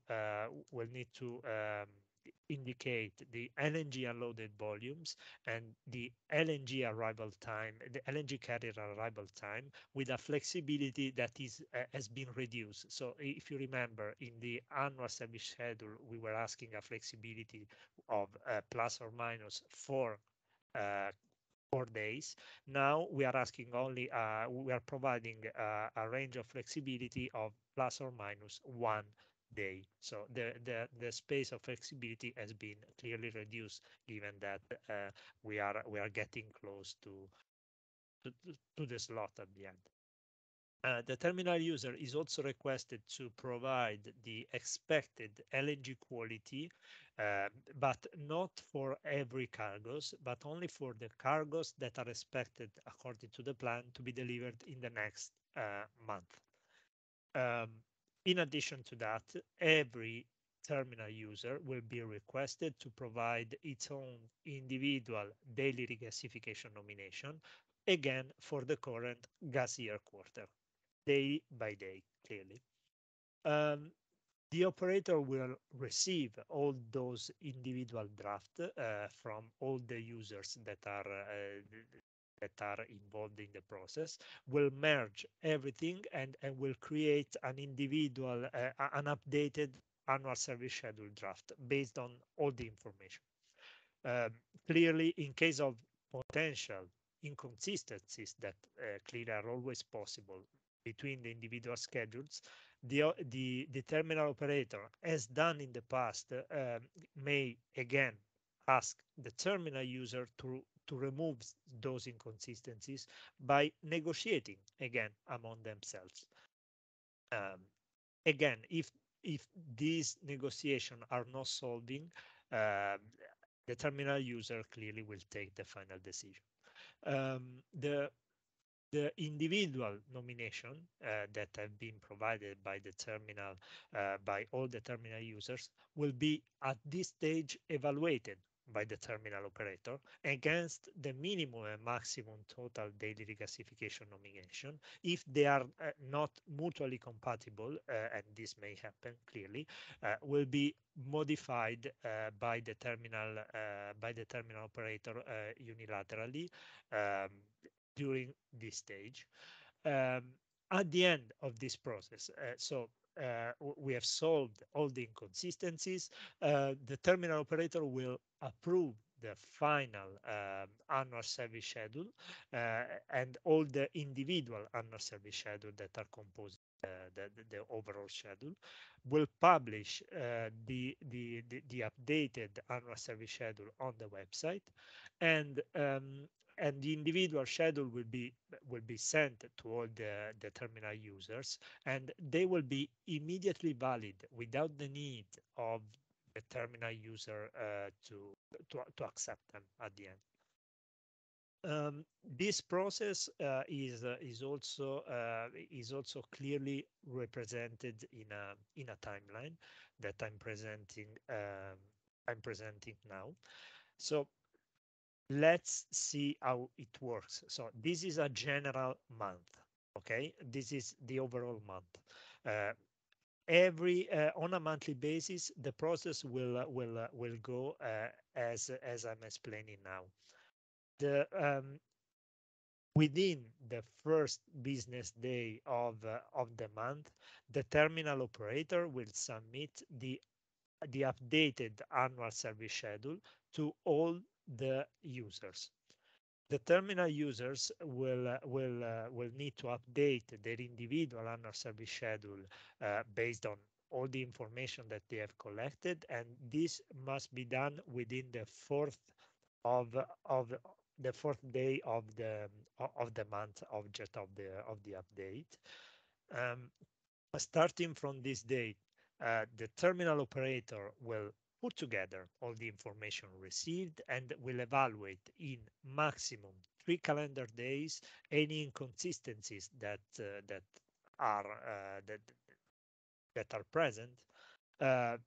As said, the terminal operator will offer a maximum of 3 calendar days for the terminal user negotiation among themselves, and after those maximum 3 calendar days, the terminal operator will put together all the amendments and will approve the updated individual annual service schedule, and those service schedule will be provided to the terminal, to all the terminal.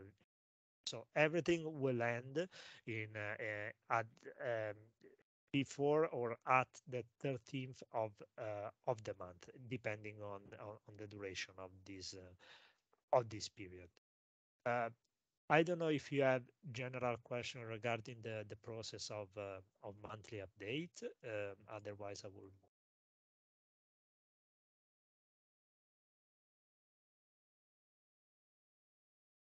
We don't have any questions at the moment. Maybe I could ask one question. You mentioned that if we are leaving 1st of October in the updated monthly schedule, it will be provided the regasification quantities for every single gas day starting from 1st of November and until the end of the quarter. But what if we are leaving 1st of September? Does it mean that the market participant, or basically meaning a terminal user, must submit daily regasification quantities for whole quarter number 4? Well, if we are in September, meaning that we are at the end of the annual year, at the end of the day, we will have first to compile the new annual service schedule, and then starting from that, we will perform the monthly updated as you said, Mika. Thanks anyway for the question, and let's move forward to another topic, which is very important for the terminal users, which is the idea of the joint use. So let's start from explaining the joint use principles. Okay, the principle is quite simple and straightforward. So the terminal users which have having scheduled slots within the same quarter must borrow or lend quantities of natural gas among each others, okay, so that every user can physically inject the nominated gas quantity into the TSO network every gas day of the quarter. Regardless of when the own LNG cargo is unloaded within the quarter. Okay, this is what we consider as joint use principle. So what will happen simply? Within each gas year quarter, all the terminal users that have at least one assigned schedule slot according to the last version of the annual service schedule are considered by the terminal operator as joint terminal users. We have only one exception, and it is the following. It's expressed in the second bullet.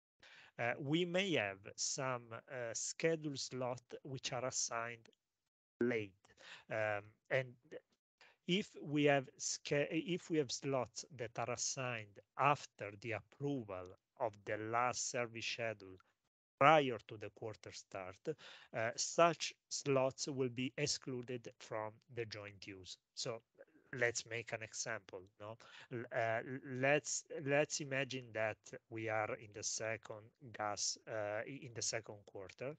So we are in January, for example, and let's imagine that in mid of February, a certain user will request and will receive one spot slot for March. Okay, we are in the second quarter, but in that specific slot, the joint use principle will not be applied, meaning that only in that slot, which we name as late spot schedule slot, only the user having such slot allocated will be allowed to inject natural gas into the grid. So that slot will be excluded from the joint use mechanism.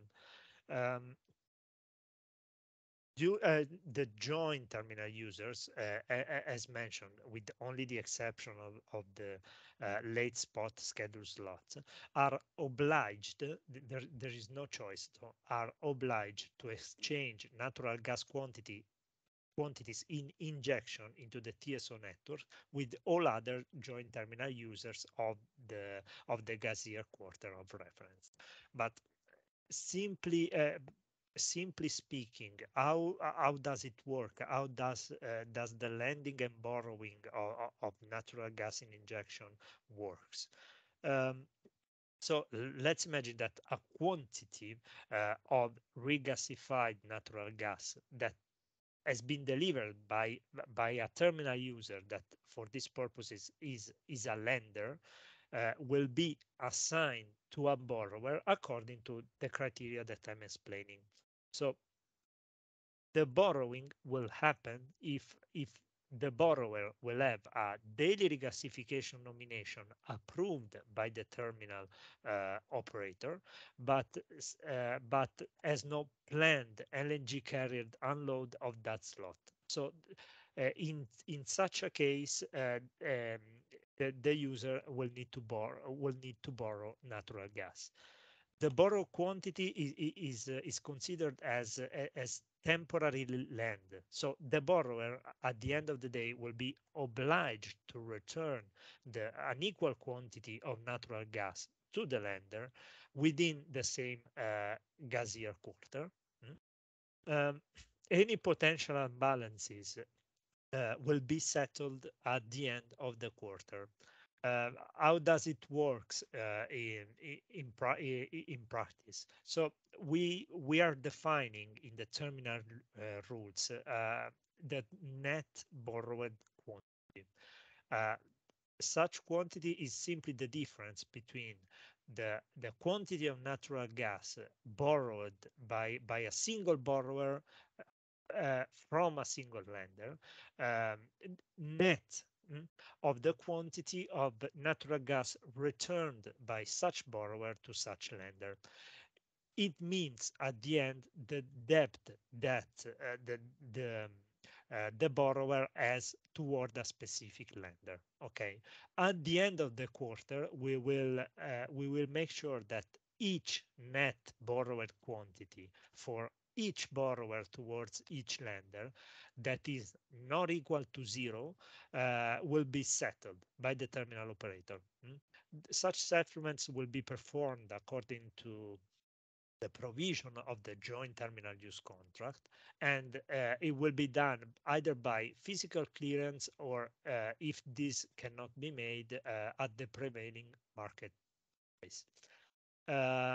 So the terminal operator in this joint use mechanism will be performing the inventorying of all the quantities that are being borrowed and landed within the gas year quarter, and such exchange of natural gas in injection, for your information, will happen automatically. So the terminal operator will not ask for any separate consent.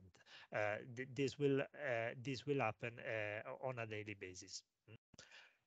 Clearly, as we discussed before, and as we will see more in detail in the following slides, to secure the liabilities that are associated with such a mechanism, with the joint terminal user, all the joint users shall be obliged to provide a bank guarantee, which is clearly defined in the joint terminal use contract, and the amount of such a guarantee, and we will see this in detail, will need to cover the maximum net open position towards each other joint terminal user. If this is not happening, the terminal meaning that a joint user is not providing a guarantee, such joint user will be prohibited from borrowing gas from other joint user until a guarantee will be provided. This is the general mechanism. I don't know if there are any questions. I see that possible there are. Yes, one question from Ville. Okay. Yeah, thank you. Just two questions regarding this lending is if we have a borrower and at least on the text, it's a daily regasification nomination. So this indicates rather short period of a heads up, but there will be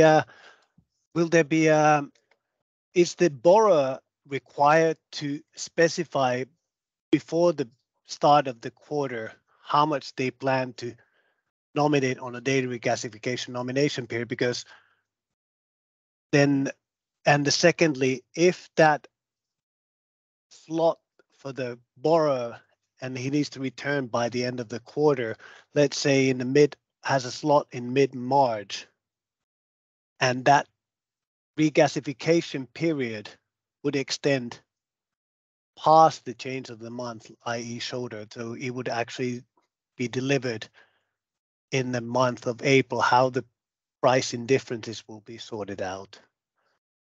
And then second question related to this first year, where we have only 3 quarters in question. Okay. Will the joint terminal user clause be applied on the first 3 quarters of 23 as they are all allocated on the spot rule? Okay. So thanks a lot for the questions, and I hope to remember all of them. Otherwise, please let me know. I will start from the end. So is the joint terminal use applied in the first gas year? The answer will be yes. The joint terminal use principle is applied on a quarterly basis. So the terminal operator is able to apply it in the first gas year, which will have only 3 quarters. So this is your first answer. Then in terms of planning, so this borrowing and lending, is it known well in advance? The answer is yes, because during the monthly update, as I was discussing before, and I'm going back 2 slides, during the monthly update, each terminal user is requested to provide its own individual daily regasification nomination for the current gas year quarter. Such nomination will be evaluated by the terminal operator, will be put together, will be reduced or modified if necessary. But at the end of the day, when the monthly update of the annual service schedule is approved and is ended, all the joint users will know for the quarters object of the monthly update their nominations. Okay, clearly on a daily basis there is the normal nomination process. So there is room for adjustment last minute, but I mean in the monthly update there is already a good base for establishing the borrowing and lending between all the users. This, if I remember correctly, was the second question, and the third question is what happens if the prices are changing. So this is discipline in the joint terminal use contract and in the guarantee concept, meaning that if the prices are changing significantly, the joint user will be requested to update their guarantee and taking into account the updated prices, and in such a way all the terminal users will be secured from in this regard.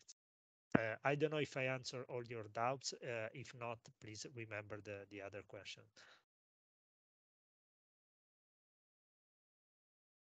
Thank you very much. Okay. It seems that no further questions at the moment, so we can continue to the next topic. Thank you, Mika. So moving from the joint terminal use to a completely different topic, We are entering in chapter 10 of the terminal rules, which is dealing with the treatment of the fuel gas which is consumed by the terminal.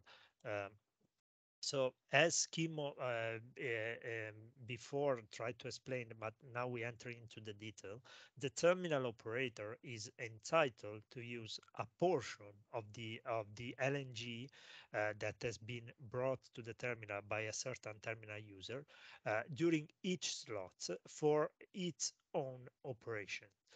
How does it work in practice? So in a joint use case, the cumulative LNG volume that is used as terminal fuel during the gas year quarter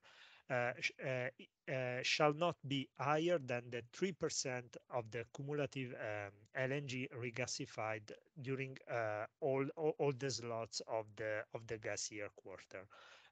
This will happen in a normal situation, in normal condition.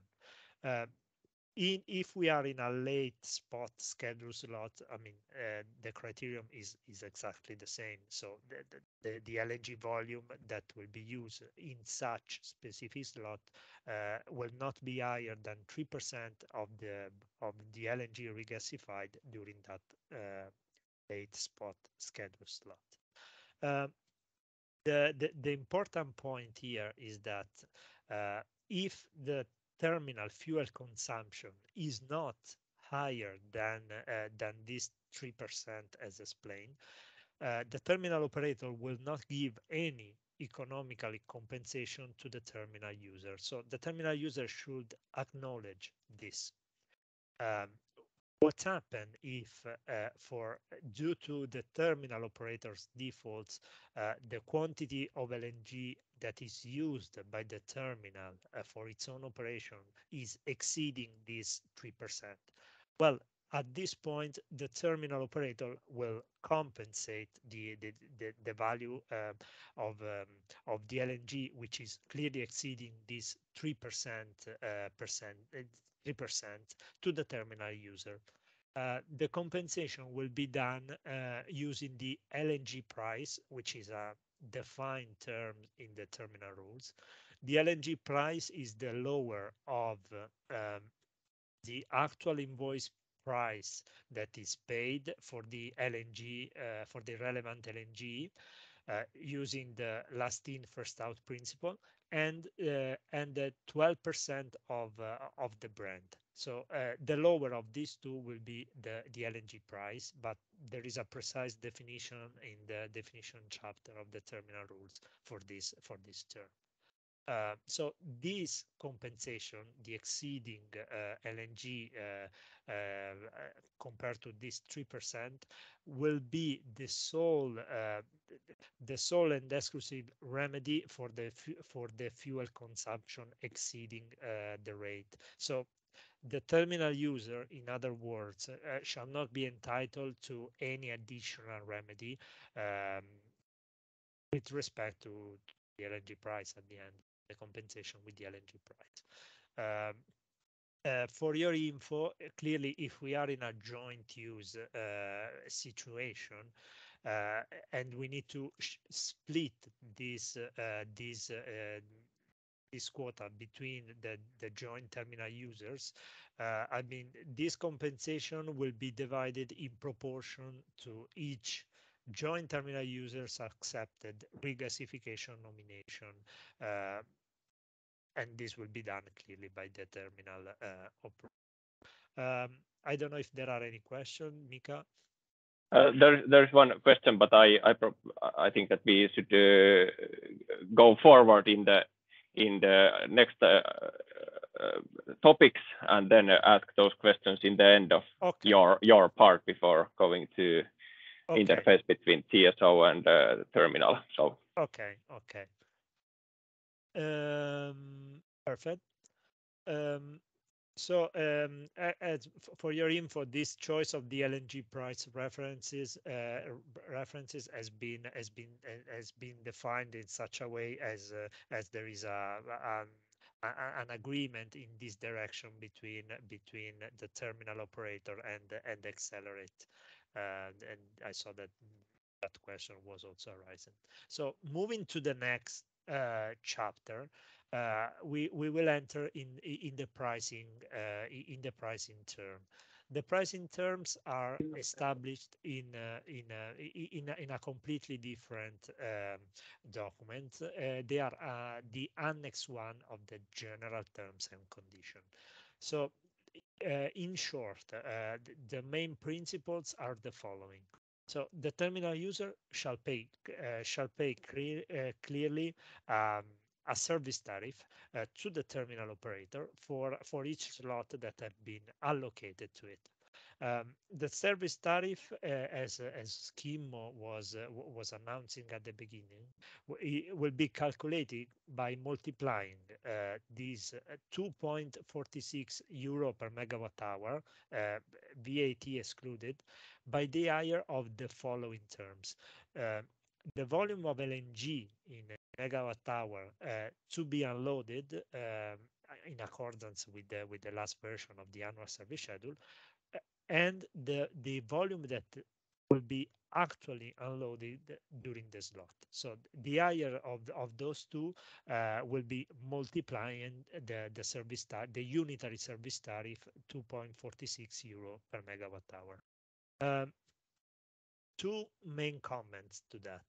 The first comment is that such service tariff shall include shall cover the whole regasification service for the allocated slot, but will not include any payment to be made by to third parties. So the tariff to be paid to the TSO for accessing the network, port charges, any service charges to be paid to the port, any fairware charges to be paid to the authorities. So all those terms are excluded from the service tariff.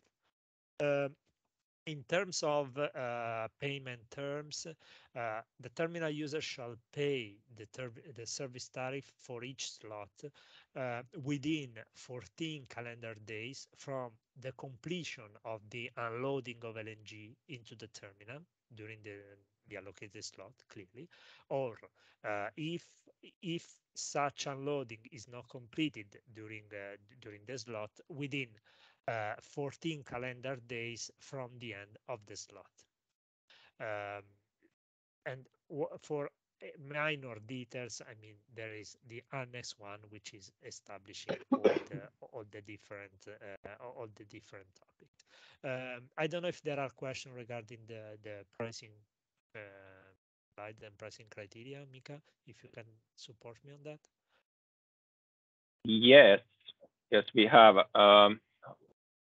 There is what will be the entry fee to the grid, the regular tariff or some lower tariff like in Klaipeda? So I could answer on that. Yeah. So the entry tariff will be harmonized with other entry points in Finnish market area and Estonian and Latvian market areas, meaning that for annual capacity product, the entry capacity tariff is approximately 39 cents per megawatt hour, and then for short-term products, the same multipliers applies than for other entry points. Then I think it's good to ask the questions related to previous sections now. So there is question concerning the chapter 8.8. What if due to the terminal maintenance schedule change, the terminal user is requested to change their schedule, but the user is unable to change the schedule? Will the user still have to pay for the slot they cannot use? Will they be fined as well? Well, the general principle that is stated in the terminal rules is that when the capacity is allocated, such capacity shall be paid from the terminal user. So this is the general answer to that question. Thank you very much. And then there is question why the LNG compensation is tied to Brent. It would mean that in most likely cases, terminal undercompensates the loss. Yeah, I was referring to that question before. So the reference to the LNG price is back to back with the agreement that the terminal operator has with has done with the Accelerate, which is the owner of the terminal again. So I mean. This is the only thing that I would like to share, to disclose here about. Thank you. Taking into account the schedule, we should continue the last topic. Perfect. Now, so. Perfect. Please, thank you, Mika. The last topic for this on the agenda is regarding the guarantees. So three different type of financial guarantees will be needed from the terminal user during the gas year and the allocation period. So let's start from the first one on the right. So as I was mentioning before, during the capacity allocation request, either annual capacity or spot capacity, the applicant will be requested to provide a bank guarantee for securing the obligation under the capacity allocation request. So the amount of this guarantee is will be calculated according to the following formula. So it will be simply the 15% of the slots that are requested by the applicant. Um, um, this capacity is expressed here is CR is expressed in megawatt hour, and it is valorized with the service tariff in euro per megawatt hour, the same service tariff that we saw before. In terms of validity, the validity of such guarantee shall expire at the earliest 30 calendar days after the end of the gas year object of the annual capacity allocation procedure in case of annual capacity, or shall expire at the earliest 30 calendar days after the end of the last scheduled slot object of the spot capacity allocation procedure. The second guarantee that we are seeing in the middle, which is the main guarantee, let me say it in this way, is the guarantee that should be in place for the whole gas year. And such a guarantee shall be issued by the affiliate company or by a bank that in both cases they should be complying with the minimum credit rating, and such guarantee should secure the terminal user obligation under the contract package that at this point is signed. No, the calculation formula is pretty simple, and it will be simply the difference between the slots that are allocated to the applicants in megawatt hour minus the slots that have been used and paid in expressed in megawatt hour. This quantity will be valorized with the service tariff in euro per megawatt hour. It is quite straightforward that the amount of the guarantee can be updated during the gas year, given that clearly the capacity will be progressively used. So the logic is the following. So no later than 10 business days after the end of the gas year quarter, the terminal user is requested to provide an updated guarantee based on such a formula. Again, we have a third guarantee, as mentioned before, which is clearly which is related to the joint use mechanism. This is a bank guarantee and will be calculated with the formula that I'm trying to explain now. So let's start from an example that will be easier. So let's say that we have terminal user A, B, and C. Terminal user A should provide a guarantee towards B and C, and the capacity that should be granted is the maximum net borrowed quantity that terminal user A will borrow during the quarter from terminal user B and terminal user C respectively. This quantity will be calculated by the terminal operator at the beginning of the quarter, so it will be provided to every single user. So it will be simply the maximum exposition that a terminal user will have towards each other joint user. This will be valorized with the TTF future gas index, which is observed during the period, and the period will start from the date of issue of update of the bank guarantee, and will end 3 calendar months. So in that period, we will see the largest value of the TTF gas index, and based on that, we will calculate the guarantee. I don't know if there are questions regarding this. Not at the moment. We have time for one question which just appeared. What is the maximum net borrowed amount for user with one slot in the last month of the quarter? Well, this will really depend on the other users and how the slots are distributed, etc. So it cannot be said in advance. We will do the concrete examples. Thank you very much. We should continue in the agenda, but please, Alfredo, be prepared for questions in the end of the session. And I see that Ville has raised hand, so we will have a QA just before we close the meeting. But in order to complete by 3 o'clock the planned agenda, we are forced to continue. Thank you, Mika. The floor is yours. Thank you very much. So I will share my screen and describe briefly the commercial interface between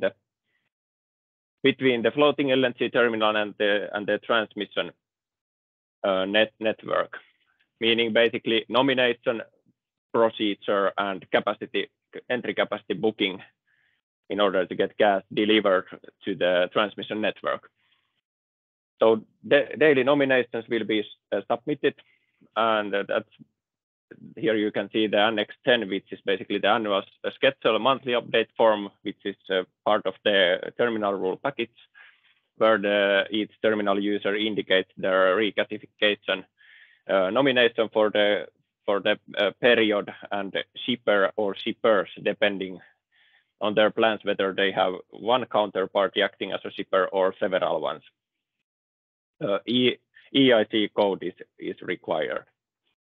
But in the annual schedule monthly update, the terminal users inform their planned daily regasification quantity, and the shippers, as mentioned and described by Alfredo earlier in the session.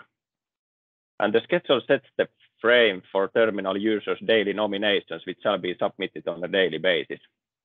For terminal operator, it is very important to know the terminal user's planned daily regasification quantity in advance for the inventory management purposes.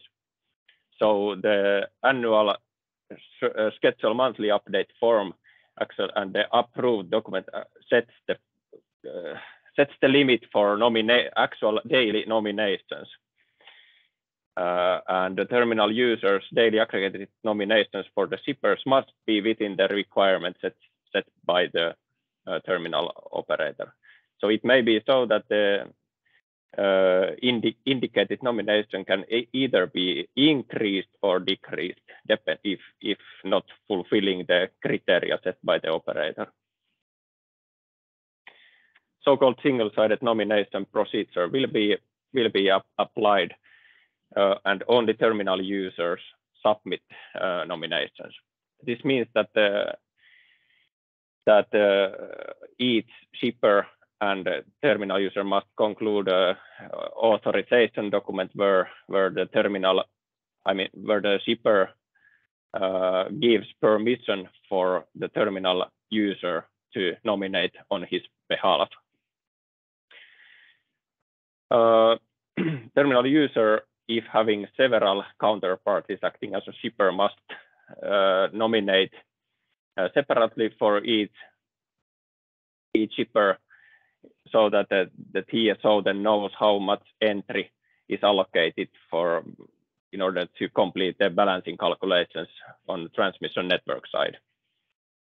The terminal operator sets requirements for the quantity to be nominated, as already mentioned, but if terminal user has several counterparties acting as a shipper, there is flexibility for terminal users to nominate for the shippers, but the aggregated nominations of the terminal user must be within the limit set by the terminal operator. So this is important, that the daily quantities per terminal user are within the limits. Nomination submission deadline follows the principles in balancing network code in EU regulation, the same deadline for nomination submission than in other entry exit points where nominations are required, basically D-1 at 3 o'clock local time. Renomination submission is not possible, meaning that the nominations submitted by the mentioned deadline will be processed and then confirmed by the operators by 5 o'clock in the afternoon, following the similar process than in other entry exit points. Each terminal user must have EIC code in order to submit nominations, so that should be taken into account when registering as a terminal user. And that was already mentioned, that authorization document for the operators must be submitted by shippers and terminal users. So this is the nomination part, but what comes to entry capacity booking, standard entry capacity products will be offered by Gas Grid Finland, and the entry capacity tariffs will be harmonized with other entry points in our system in common entry tariff zone. Capacity booking windows are flexible, meaning that the same principles will be applied as at Hamina LNG entry point in Finnish domestic exit zone or in biogas virtual entry point, enabling shippers to book either short or long-term capacities quite flexibly according to the rules, and the rules of transmission network are also in public consultation, and the consultation is open until 11th of November as the terminal rules.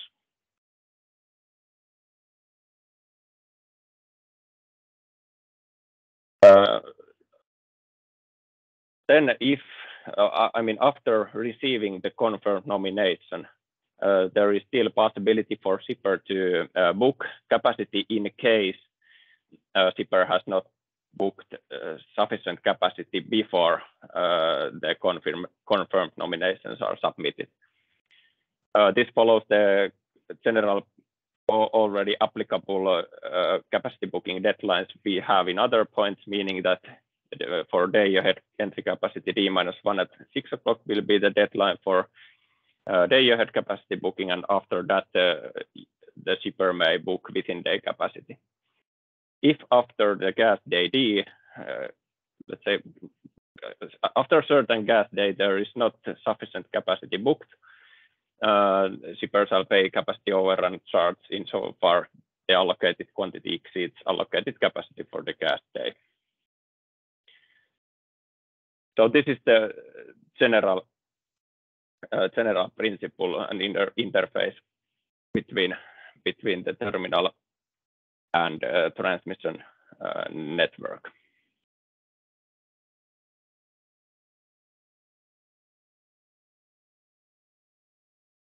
I see that Ville has raised hand, so if you ask now your question before going to commissioning phase topic. Yeah, it was related to the joint terminal users, and how is the operator determining how much individual joint user can actually borrow maximum or minimum during the quarter from one single cargo? Yeah, I take this, Mika. So basically, before the end of the quarter, the terminal operator will know the cargoes that are planned to be delivered by all the joint user, because those are part of the annual schedule. Plus, the terminal operator will know the individual daily regasification nomination of all the joint users, because during the monthly update, such quantities are requested to the terminal user, will be evaluated and confirmed or adjusted by the terminal operator. So the terminal operator will have at the end of the monthly update for the whole quarter, and especially at the beginning, so it will have a vision for the whole quarter, and based on that, the terminal operator may evaluate which is the maximum exposition within the 3 months for a specific joint user towards another joint user, and based on that, the guarantee will be paid.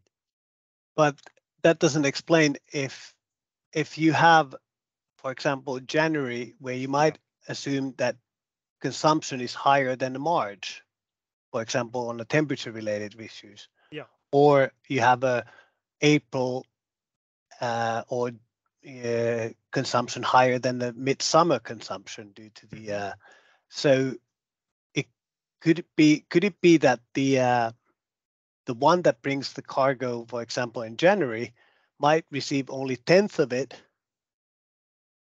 of the cargo he or she intends to bring, and then this could be a disproportionate situation where there is a higher interest of borrowing on the Q1 first month versus the Q1 third month. I get your point, and thanks for explaining better. So clearly, on a daily basis, every user will nominate the quantity, the regasification quantities as said, and the terminal operator will evaluate the nomination against the criteria.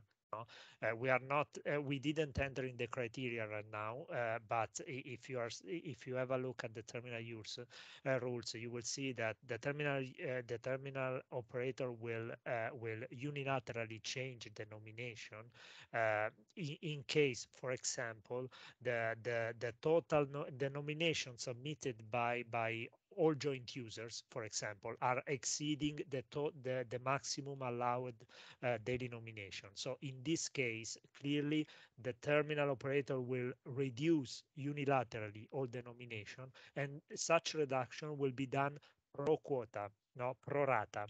It means that if the terminal user A has 50% of the capacity of the quarter, 20% to terminal user B, and the remaining to terminal user C, the nomination will be reduced according to these percentages. And so really the outcome of the daily nomination will really depend on this adjustment process, and at the end of the day, in any case, at the end of the quarter, every joint user will need to nominate the quantity of gas that has physically delivered to the terminal.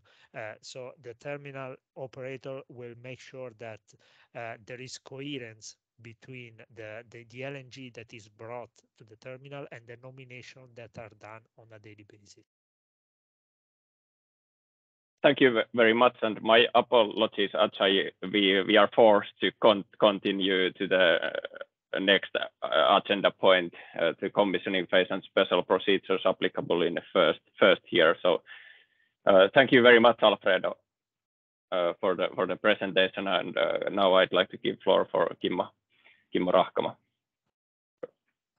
Yes, thanks, Mika, and I'm conscious of the time that we have already almost used it, but I'll walk quickly through these two topics, starting from the commissioning cargo.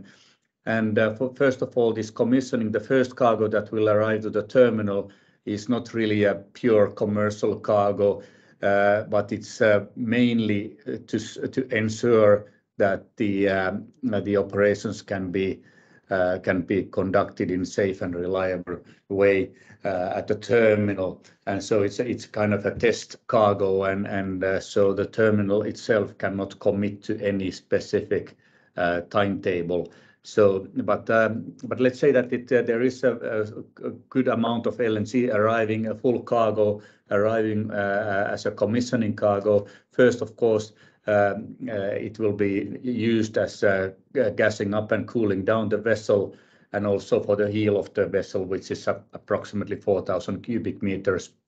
And then after that has been done, the security of supply agencies in Finland, Estonia, and Latvia have the first priority to buy whatever they need from the commissioning cargo for their security of supply services, and whatever is left will be sold to the market, to those companies that have expressed their interest in our preliminary questionnaire. So it's and of course we have asked, or we will be supervising that those volumes will be sold at fair and equal basis to all such companies. And maybe I should just quickly go through the first year capacity allocation, and then leave some room, hopefully, for some questions. And this is a little bit inconsistent with what Alfredo was saying, because as he said that the first year capacity is technically all spot capacity.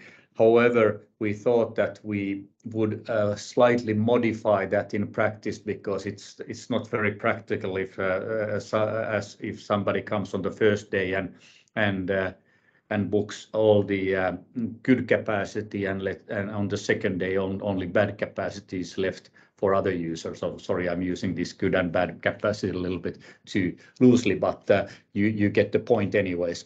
And therefore we first of all we asked market participants of their interest for the capacity, preliminary interest, and we were happy to receive a number of indications which would imply that the terminal capacity will be in quite good use during the first 3 quarters of its operation. So now how we are proceeding, and this is all subject to energy authorities' approval, because as it somewhat deviates from the terminal rules, and also their point is that no capacity can be allocated before terminal rules are approved. And they also understand, and we have very good cooperation with them. I mean, that's necessary to say at this point.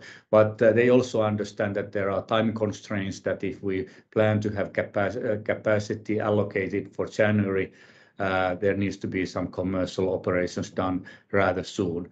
So now we will be approaching these companies that have expressed their interest to submit their firm capacity bookings for these first 3 quarters, and then those bookings will remain conditional until we have received the final approval for the terminal rules. And then we will proceed with the scheduling similarly as in the normal gas year, and we will apply this joint terminal use as Alfredo correctly mentioned earlier. So we are a little bit modifying this spot capacity allocation as we have written in the terminal rule draft, but we understood from various sources that this would be a more practical approach. But I'll leave the remaining time for questions and answers and perhaps some summary by Mika. Thank you. Thank you very much, Kimmo. We have received quite some questions. First question is that how the entry from LNG terminal and Baltic Connector will be prioritized. For instance, in case of congestion, if Finnish consumption is over 105 gigs per day. I think, Mika, you are better positioned to answer this one. Well, the nominations will be confirmed based on the market needs and concerning the prioritization. I'm not able to comment on this matter.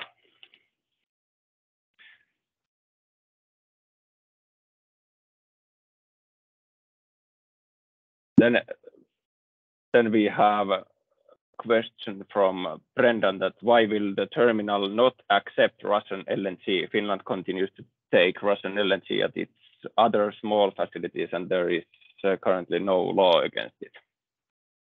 Well, and does it state this somewhere in the terminal rules? Yeah, it's stated in the terminal rules, but the reason comes from two different angles. We have received this message, a clear message from many market participants that they will not touch LNG that has Russian origin. So in this joint use concept, it's very problematic, even if somebody wants to bring in Russian LNG into the terminal, because it's then commingled with other LNG. The other reason is that this clearly came from gas grid's owner, namely the Finnish state, that they want to exclude Russian LNG from the terminal.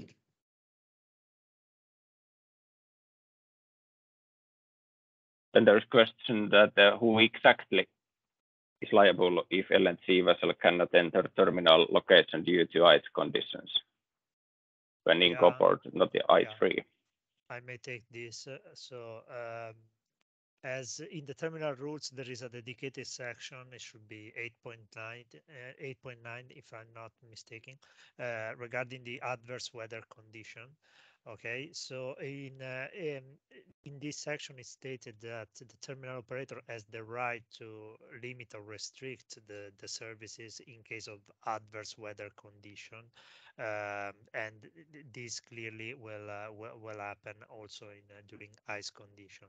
No? And the terminal user may request some changes to the annual service schedule in case in case the adverse weather condition are impeding the compliance with the arrival time established for the LNG carrier So everything is disciplined in the terminal rules.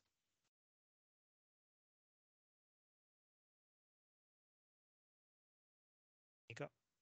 Yes, we have question of how the capacity in the first year will be allocated in case of congestion based on proportion principle or first come first serve as in the spot capacity procedure.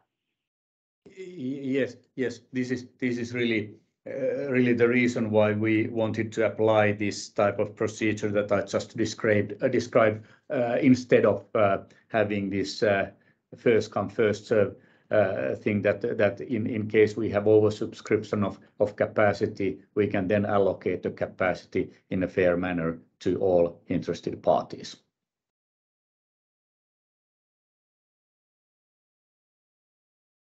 We have a question from Achayi, please.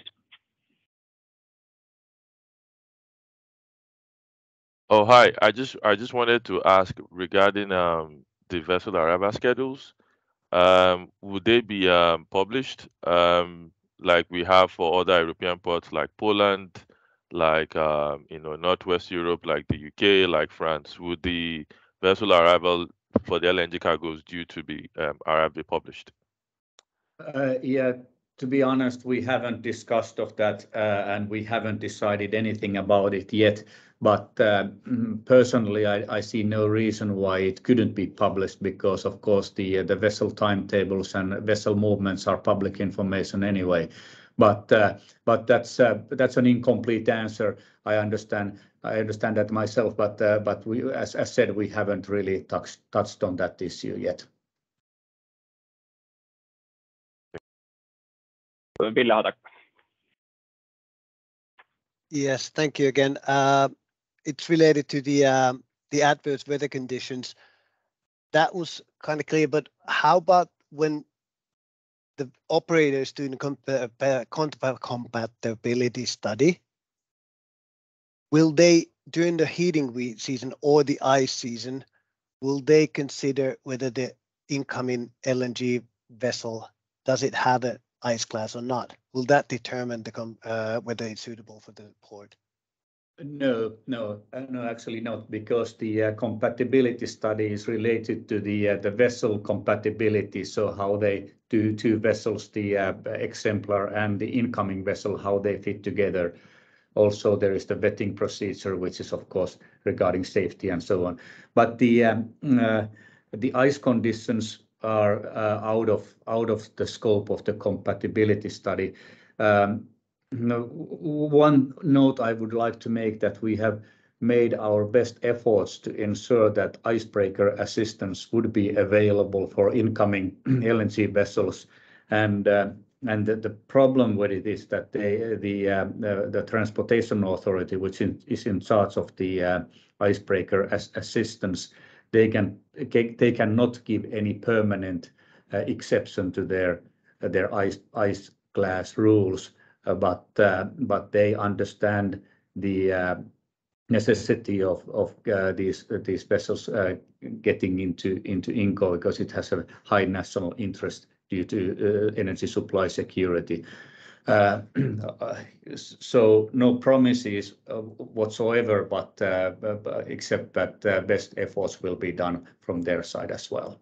But then doesn't that kind of tie into the liability? If the port is not free of ice and the vessel doesn't have an ice condition classification, and there are demurrage charge incurring from delay, then who in this situation is liable for the possible cost incurring costs? Well, that would be the LNG shipper, of course, but basically the point I was trying to make, that we have tried to do our best to ensure that icebreaker assistance is available in all cases, and of course using an ice-classed vessel would reduce any risk of such delays that you just described. Thank you. Understood. Knowing that we have bit excess the planned schedule already, but we have still a few questions there. We have presented all the planned material, so I think that we could take a few more questions before finishing the session. So there is question from Tapio Laitinen, that who defines or how it is defined where the terminal is located, Finland or Estonia, and how often the location may change. Well, if I may take this one, and first of all, the plan is now to take the terminal to Finland, Estonia, Paldiski remaining as a backup solution. And if something goes wrong before the vessel entering into these waters, then of course if INCO cannot be used, the vessel will be diverted to Paldiski. And if there is some similar problem during the use of the terminal in INCO in the next 10 years, then still Paldiski remains as a backup option. But the base case is to take the vessel to Finland. Are there any tankers already deemed compatible the FSRU has operated for some time already on other ports. Sorry, Mika, I didn't hear the first part of the question. Are there any tankers already deemed compatible? Oh yes, there is a long list of compatible vessels that Accelerate has approved to dock with Exemplar. So they have conducted a good number of compatibility studies already. Thank you. Then there's one question: 1A ice class, based on today's regulation, needs to have. What if something damage happen? Yeah. So I mean, what if that's not something that I don't really get the point. What if the damage happens to the LNG carrier or to somebody else, or what was the question about? Yeah, the question was my side. Yes, Pasi, like to hear just about David, because based on today's regulation, A1 ice classes, vessels which are entering to the Finnish port, especially if they carry explosives, what if something happens in the way to the harbor, even if there are icebreakers doing or something when we go to next to the quay or the excess tanker? If something happens, what is the responsibilities here, and who carry end of the day the whole responsibility since? And the same question, actually, I have another one quickly to ask as well, that if and when we need to use pilot, I think when we enter the INCO. What about this? Will be there some changes? Are the Finnish pilots willing to drive the vessel in if it needs to have A1 ice class and it's not exist? So how these regulations will work hand by hand? Right. Okay. Thanks, Pasi. Thanks for the clarification. To my best understanding, the liabilities are similar than any damages during any transportation. So the vessel owner and cargo holders have the liability on the transport and all damages and accidents or whatever during such transportation. But I'm not a marine law expert, so but that's my understanding. Yeah, thank you, Kimmo. Yes, then I promised to get back to one question in the beginning of session related to the first year operations. So when is annual capacity deadline for the first gas year? Yeah. As said, we are now having a kind of a hybrid model between spot capacity and annual capacity allocation. And if the question was about the time, I understood it was when, but we will try to move ahead as soon as practical. But we will have to liaison with Energy Authority in order to get their guidance how to do it and what is acceptable from their point of view.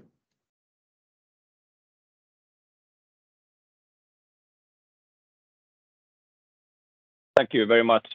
One more question can be taken, but then we should forward to the final closing words. So is there a confirmed date for arrival for the Exemplar FSRU and the commissioning cargo? Yeah, I don't know the exact date, but as it currently seems, it will be between December 15 and Christmas. So in any ways, if everything goes well, that will be second half of December. Thank you very much for the questions, and those which questions we weren't able to answer in this session, you may contact us after the session as well, if you see reasonable. And thank you very much for this very interactive session. Plenty of questions, and considering